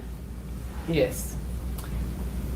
And while they were gracious enough to walk you out of their apartment after an unexpected visit, you got your gun out, didn't you? It wasn't unexpected for him. But for Miss Perry, it was. It was. And after you exited, you decided to take your gun out, correct? No. And after you exited, you shot Mrs. Perry, did you not? My Yes or no? actions resulted in them being shot, yes. And then you shot Mr. Perry, did you not? It wasn't a conscious decision, but yes. But you didn't do it because you lost control. You did it because you thought he deserved it. No. I love Brodus. I would have never intentionally hurt him. No, ma'am. You did it because he broke your heart. No, ma'am. No further questions, John. Were you in a good state of mind that day? I was not. I was All not. day? I was not my healthy self. No. When you came to Memphis, did you come to Memphis out of anger or out of love? I came out of love. Did Brodus expect you to be there when he walked in? Yes. Did that visit go the way that you expected it? It did not. Did it end the way you expected it to? It most definitely did not. Did you go there to hurt anyone? No, I did not. Who did you plan to hurt I that wanted day? to hurt myself. I wanted to end my own life that day. That's it, and that's all.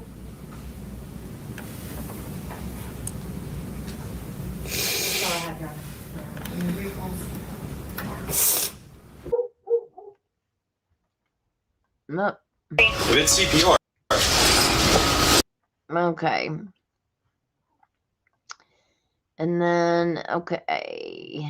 Daniels drives from Arkansas to Tennessee unexpectedly. This is the timeline I had written down. Arrives unannounced at the Richmond home. Pastor Richmond answers the door and invites her in. Accounts vary. Well, that's not. Oh, this must be what he said happened, or what the wife said happened, maybe. I don't know. Says accounts vary on this. We just heard her account. Within minutes, inside the home, an argument reportedly begins. Daniels pulls her pew-pew. Pastor Richmond is shot multiple times. Dawn Richmond, the wife, is also shot but survives. I think they said she was hit in the shoulder. Daniels is disarmed by Dawn, the wife, despite being wounded. 911 call made from the residence. Police arrived to find the pastor dead or dying, Dawn wounded. Daniels was injured but alive. Gun recovered inside the home, and Daniels was arrested on site. Through the investigation, the police determined that Daniels traveled across state lines armed, which probably enhanced this because of that. No signs of forced entry. Evidence supports a sudden escalation inside the home. Wife's eyewitness testimony becomes key in the case. So we're going to watch the wife's testimony too. First degree, the charges that were filed: first degree murder, attempted first degree murder, possession of a firearm during a dangerous felony, employment of a firearm during a violent crime. Pretrial developments: the defense hints at emotional distress, obsession, and mental health struggles. I guess that would be very similar if Mickey Steins decides to testify if he goes to trial. Would he get up and testify like this on his own behalf? I very seriously doubt it. Daniels claims the pastor manipulated or led her on. State maintains she acted out of rage and premeditation. In the trial, the prosecutors presented forensic evidence, the trajectory of the gunshots, the 911 logs, the wife's eyewitness account, which I cannot wait to listen to, Daniel's travel and actions before the shooting, emotional testimony from the surviving wife. Autopsy results show multiple shots fired at close range. Daniels testifies the key points from the news release. So just reading this from the news release.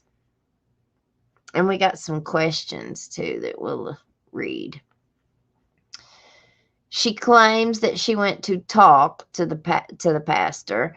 She says that she was disrespected or misled emotionally. She claims that she acted in self-defense, contradicting the physical evidence.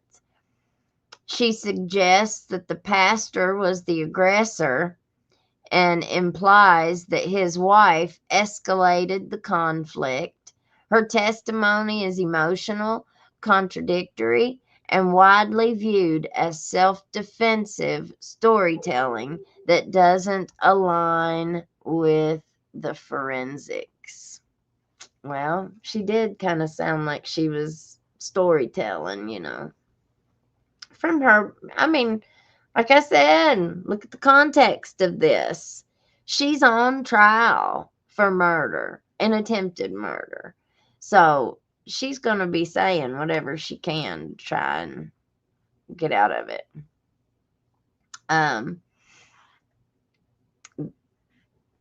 Well, we won't say the verdict, but I guess everybody can probably figure it out. Okay.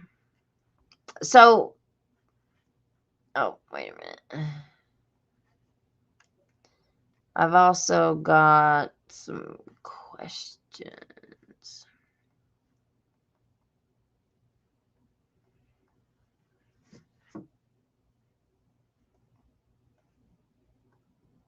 All right.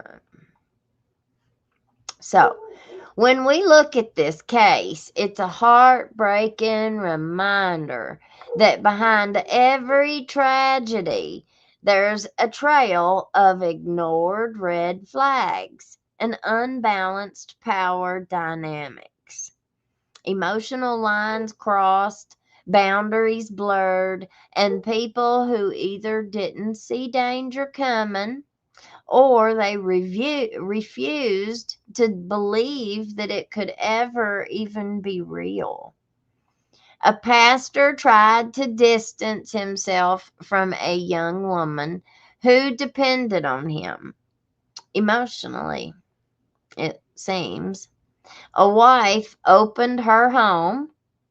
The wife let her in. You know, she didn't go barging in. The wife trusted her and let her in her front door, believing that they were helping someone in crisis. I can't wait to hear the wife's testimony. And a woman who felt abandoned let heartbreak turn into rage. So tonight we didn't just walk through the crime, we walked through the consequences.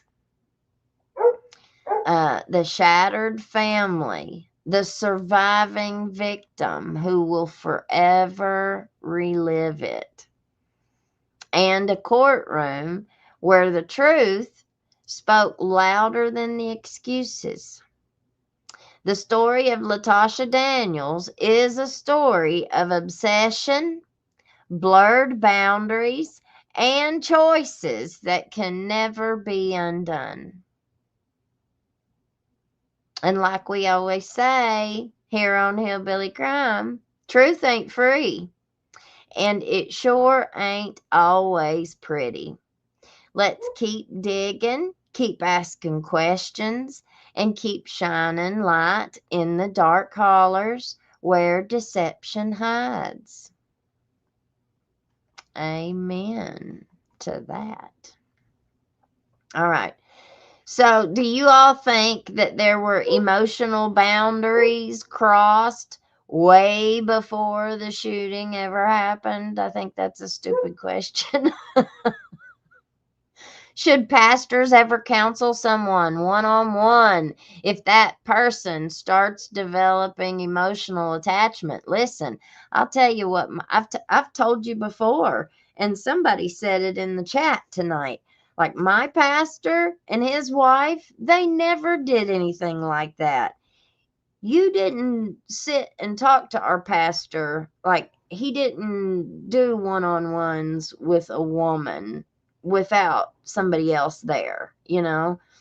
I had plenty of one-on-ones with my pastor, but there was somebody else in the church, you know, like we may have been sitting in the pews and he would be sitting in a pew separate from me. Like he might be sitting in this one and then I'd be sitting in the one behind him, you know, or we may have sat in the same one at some point in time, but we weren't alone in that sanctuary. There was somebody else there. But my pastor and his wife never would do that.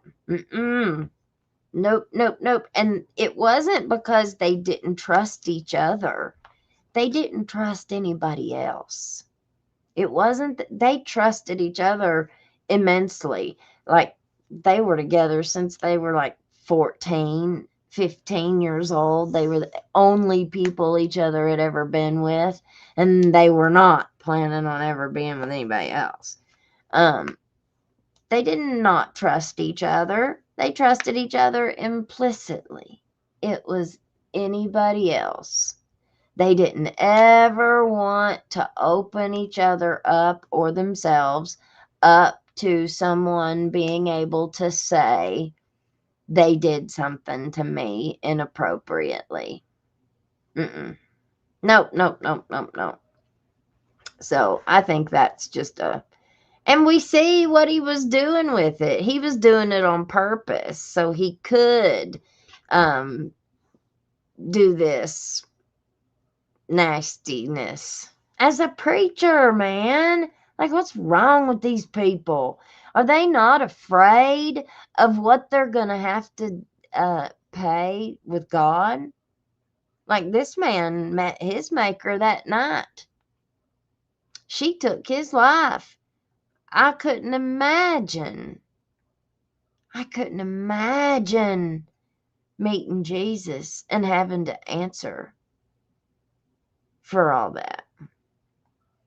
Justice Jane, good to see you, honey. Glad you're here. Beware when your mate talks to you about a book club. Oh my gosh. It's also a story.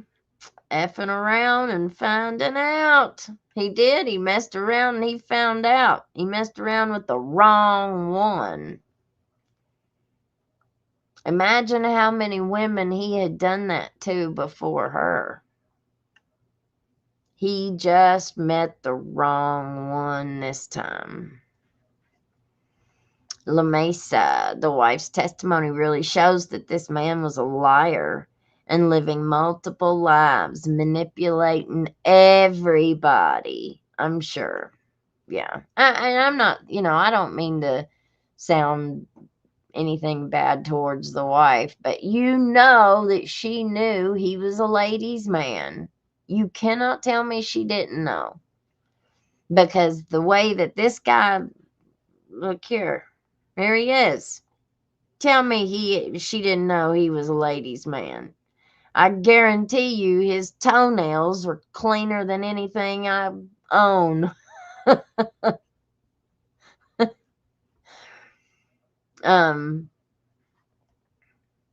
Yeah. Somebody else recently we were talking about, he's an older man and he's divorced. I don't know how many times divorced, but here he is in his 50s. Very, very high, like in the professional world. Got lots of credentials, big time position. Found out that he's dating somebody here in Letcher County, and this guy's not from here. Oh, we got some juice. We got some juice on Letcher County, y'all. I've stayed away from it all week long. Just know it's coming. I got lots of juice. When we come back to Letcher County, we gonna hit it hardcore. I'm telling you. But I've stayed away from it. I've tried to let everything just die down. And we've moved on with other cases. But just know, we've been doing lots of work this week. We got lots of juice. We got lots of tea. And it's coming. All right. Tammy, toenails.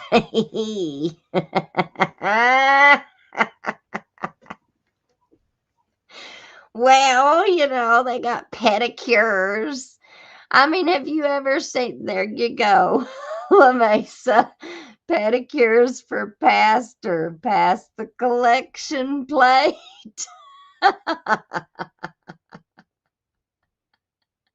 Where's Elvin Bishop when he's needed? Fooled around and screwed up.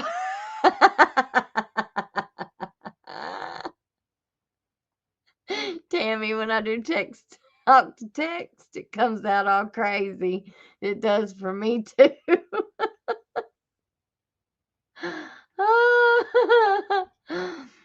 Crystal, I'm so tired. I'm delusional.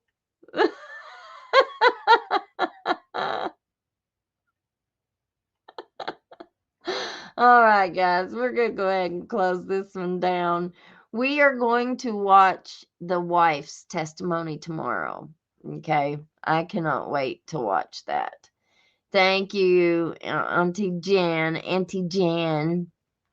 I can't say auntie. Auntie. I feel like it sounds just too proper. Auntie. It's like mother. I have cousins who called their grandmother. And like if they were talking to her, they'd be like, grandmother. And whenever they would talk about their grandpa or papa is what they call them here, they'd say, grandfather, grandfather, grandmother.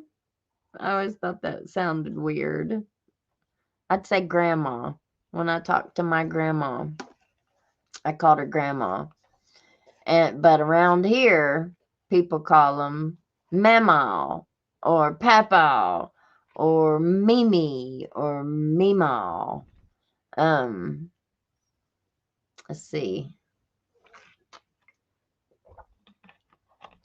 Some are grannies. Nana.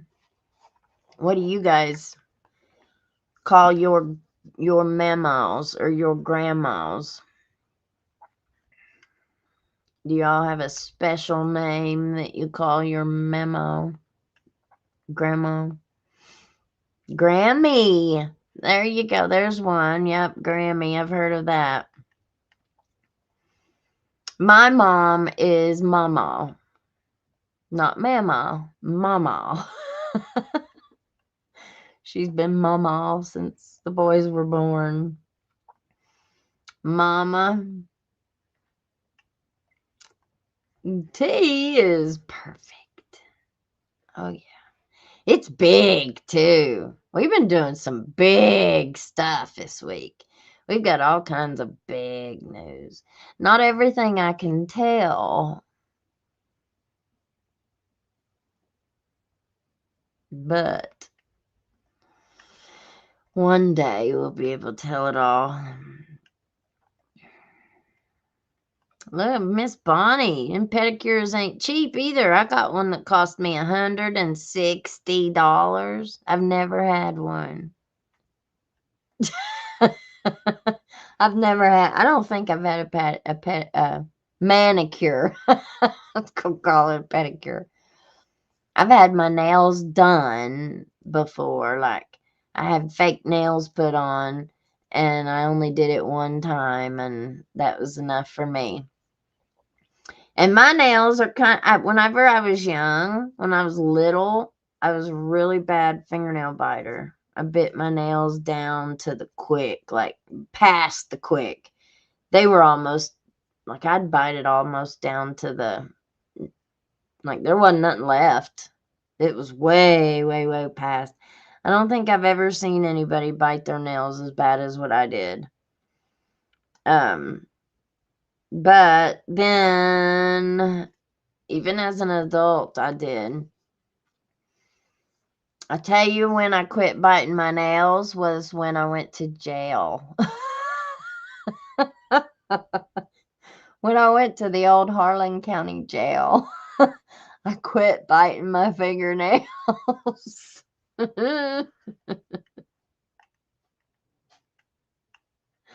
Ah, I have 3. Call me Mammy Tammy. I love it. Is this guy Boaz? There's a Bowser. What's his name? I don't know. Candy. We have a great time at Hillbilly Crime. Oh, there you go. That's a shirt, ain't it? We don't forget, guys, we have merch. We have Hillbilly Crime merch. We have shirts. We got sweatshirts. We got everything you couldn't think of. I don't think we've sold anything in like 2 months. So y'all go get you some merch. Or Christmas is coming up. Buy merch for presents. Please. Nan and Pop. I forgot about that one too. Granny and Grumps. I love it. Oh, Tammy, the other 4 call me Lady Gaga.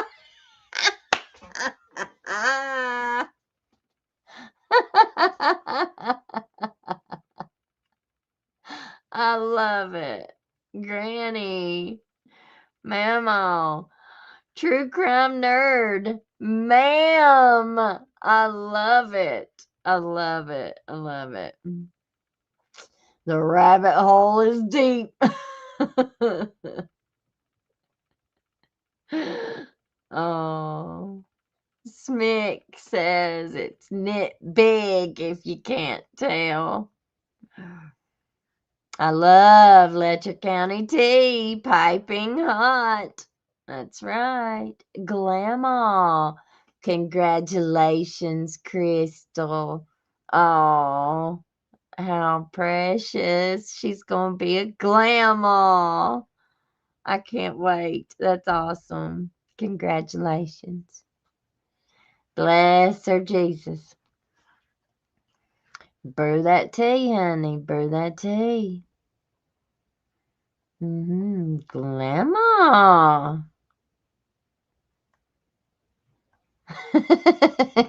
Miss Sue. I don't like keeping artificial nails up. Well, I noticed it like made my nails really, really thin. And I got real good nails now. I learned how to, whenever I was getting whooped, whenever I had them bad boyfriends and stuff, I learned how to fight back. I learned how to fight back. And my nails were dangerous. My nails and my legs. I learned also really fast that I could drop on my back as soon as it starts. Even before it starts, if I saw it coming, I could drop on my back, and I found out that my legs were a lot longer than his arms. And so when I dropped on my back, honey, I'd start kicking for dear life. I learned how to protect myself.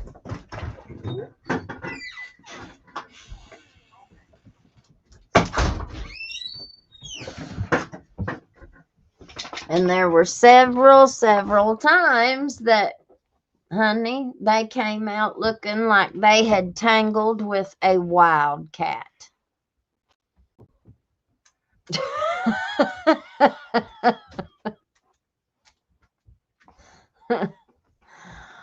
Grandma ended up a Lady Gaga. Go figure.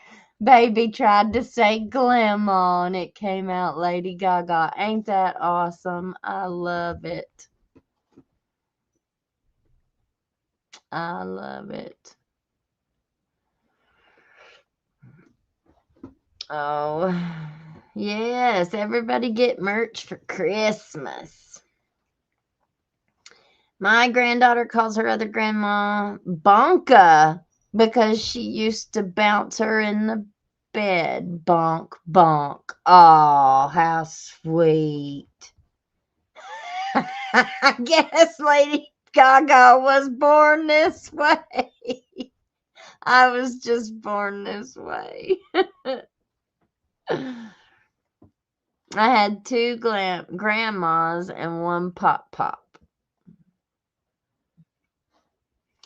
This Mimi expecting my 14th grandchild in a couple weeks. Well, congratulations, Miss Sue. Oh, that is amazing.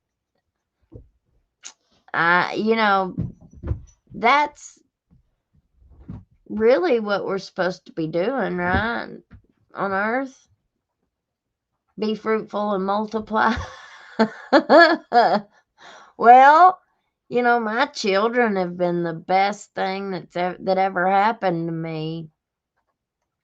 It has given me more everything. Everything good that you can think of is what I got from my kids. Everything. You're all right, Miss Emily. It ain't hard to find. It's all right. Don't you worry about it. We're just going to, but I can't wait to listen to the wife's testimony. Miss Karen, this trial just happened like last week.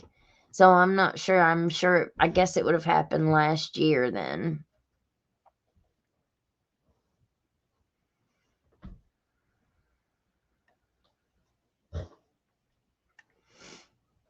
Oh. I'm sorry. She said she's not going to be a grandma. I'm sorry. I thought that's what you said.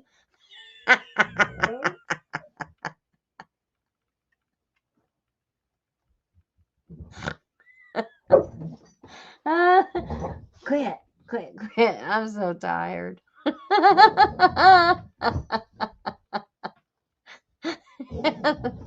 Kentucky Annie.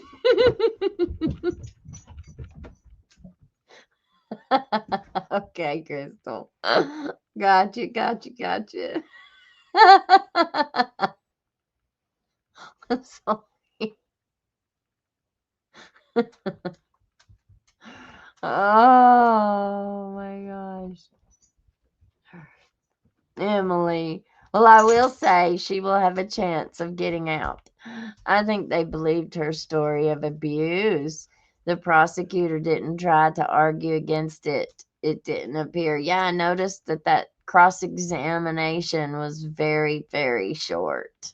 It was very short. Interesting. Which he was a slime ball, He was a slime ball. So,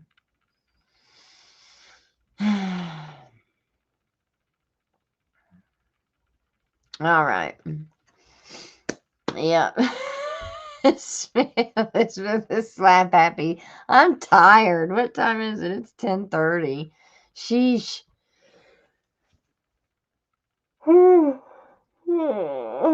We had a tournament this morning that we had to get up and go to. And I was cleaning out my truck. And I was cleaning off my porch and just doing some work. And I bent over and was like doing stuff. And when I came back up, I guess whenever I was bent over, I pinched a nerve in my hip, my back. And so I'm going to have to do a whole bunch of these things to try and get it unpinched. I hate when I do that. That sucks. I don't do that very often, but I do it sometimes. All right. Thank you, Jesus, for another day coming together in your name, Lord. We're so thankful for this platform that we have, Jesus. I thank you for all the new friends that we've made and just the fellowship that you've given us with each other. I'm really thankful for it. I pray, Lord, that you'll just heal each of us according to our need. Forgive Belle, Lord. Forgive me for my sins. I'm so grateful, Lord, for all the food that you give us to eat, for the roof over our heads, for the shoes on our feet, the vehicle that we drive. I'm so thankful for all the blessings that you've given us. Most of all, I'm thankful for my salvation. Thank you for dying on that cross for us, Lord. Thank you for saving my soul. Lord, all I want to do is make it into heaven.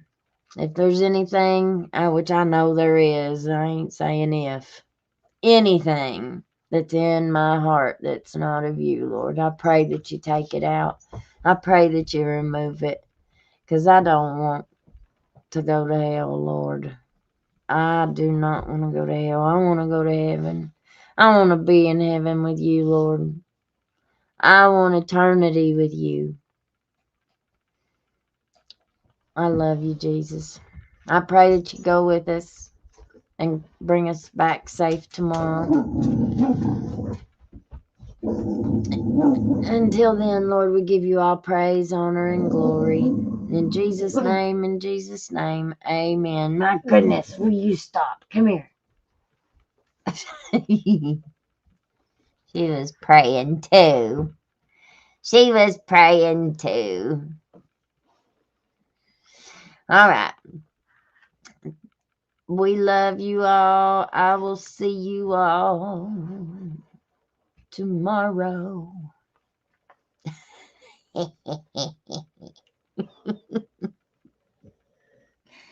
My doggie has to go potty, so I guess I'll be taking her to potty. All right, guys. I love you. We'll see you all tomorrow. Tomorrow.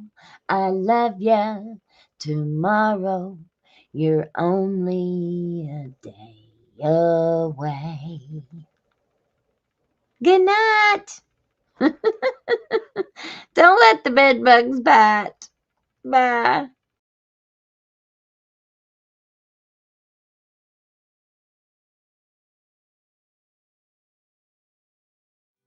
Can't hide from hillbilly crime. You can't hide from hillbilly crime. You may not know that there's a crew in town. The head hillbillies are making their rounds. Small town whispers loud and clear. The sheriff shot the judge in his chambers chair. Sheriff got a secret he won't keep. Judge shot dead in his disbelief. A lot of people have some stories to tell. Dark pass away, get the sound of a shotgun shell. All the secrets spill on down. Voices loud in this old town. From the courthouse to the ground. Rumors fly and they can't be bound. Neighbors hide behind their blinds. Whisper tales of troubled minds. Skeletons covered the mountainside, a treacherous reality in the pines. Winter reveals the hidden lies. Moonlight couldn't mask the cries. Shadows caught in sunlit skies. There's no cover, no disguise.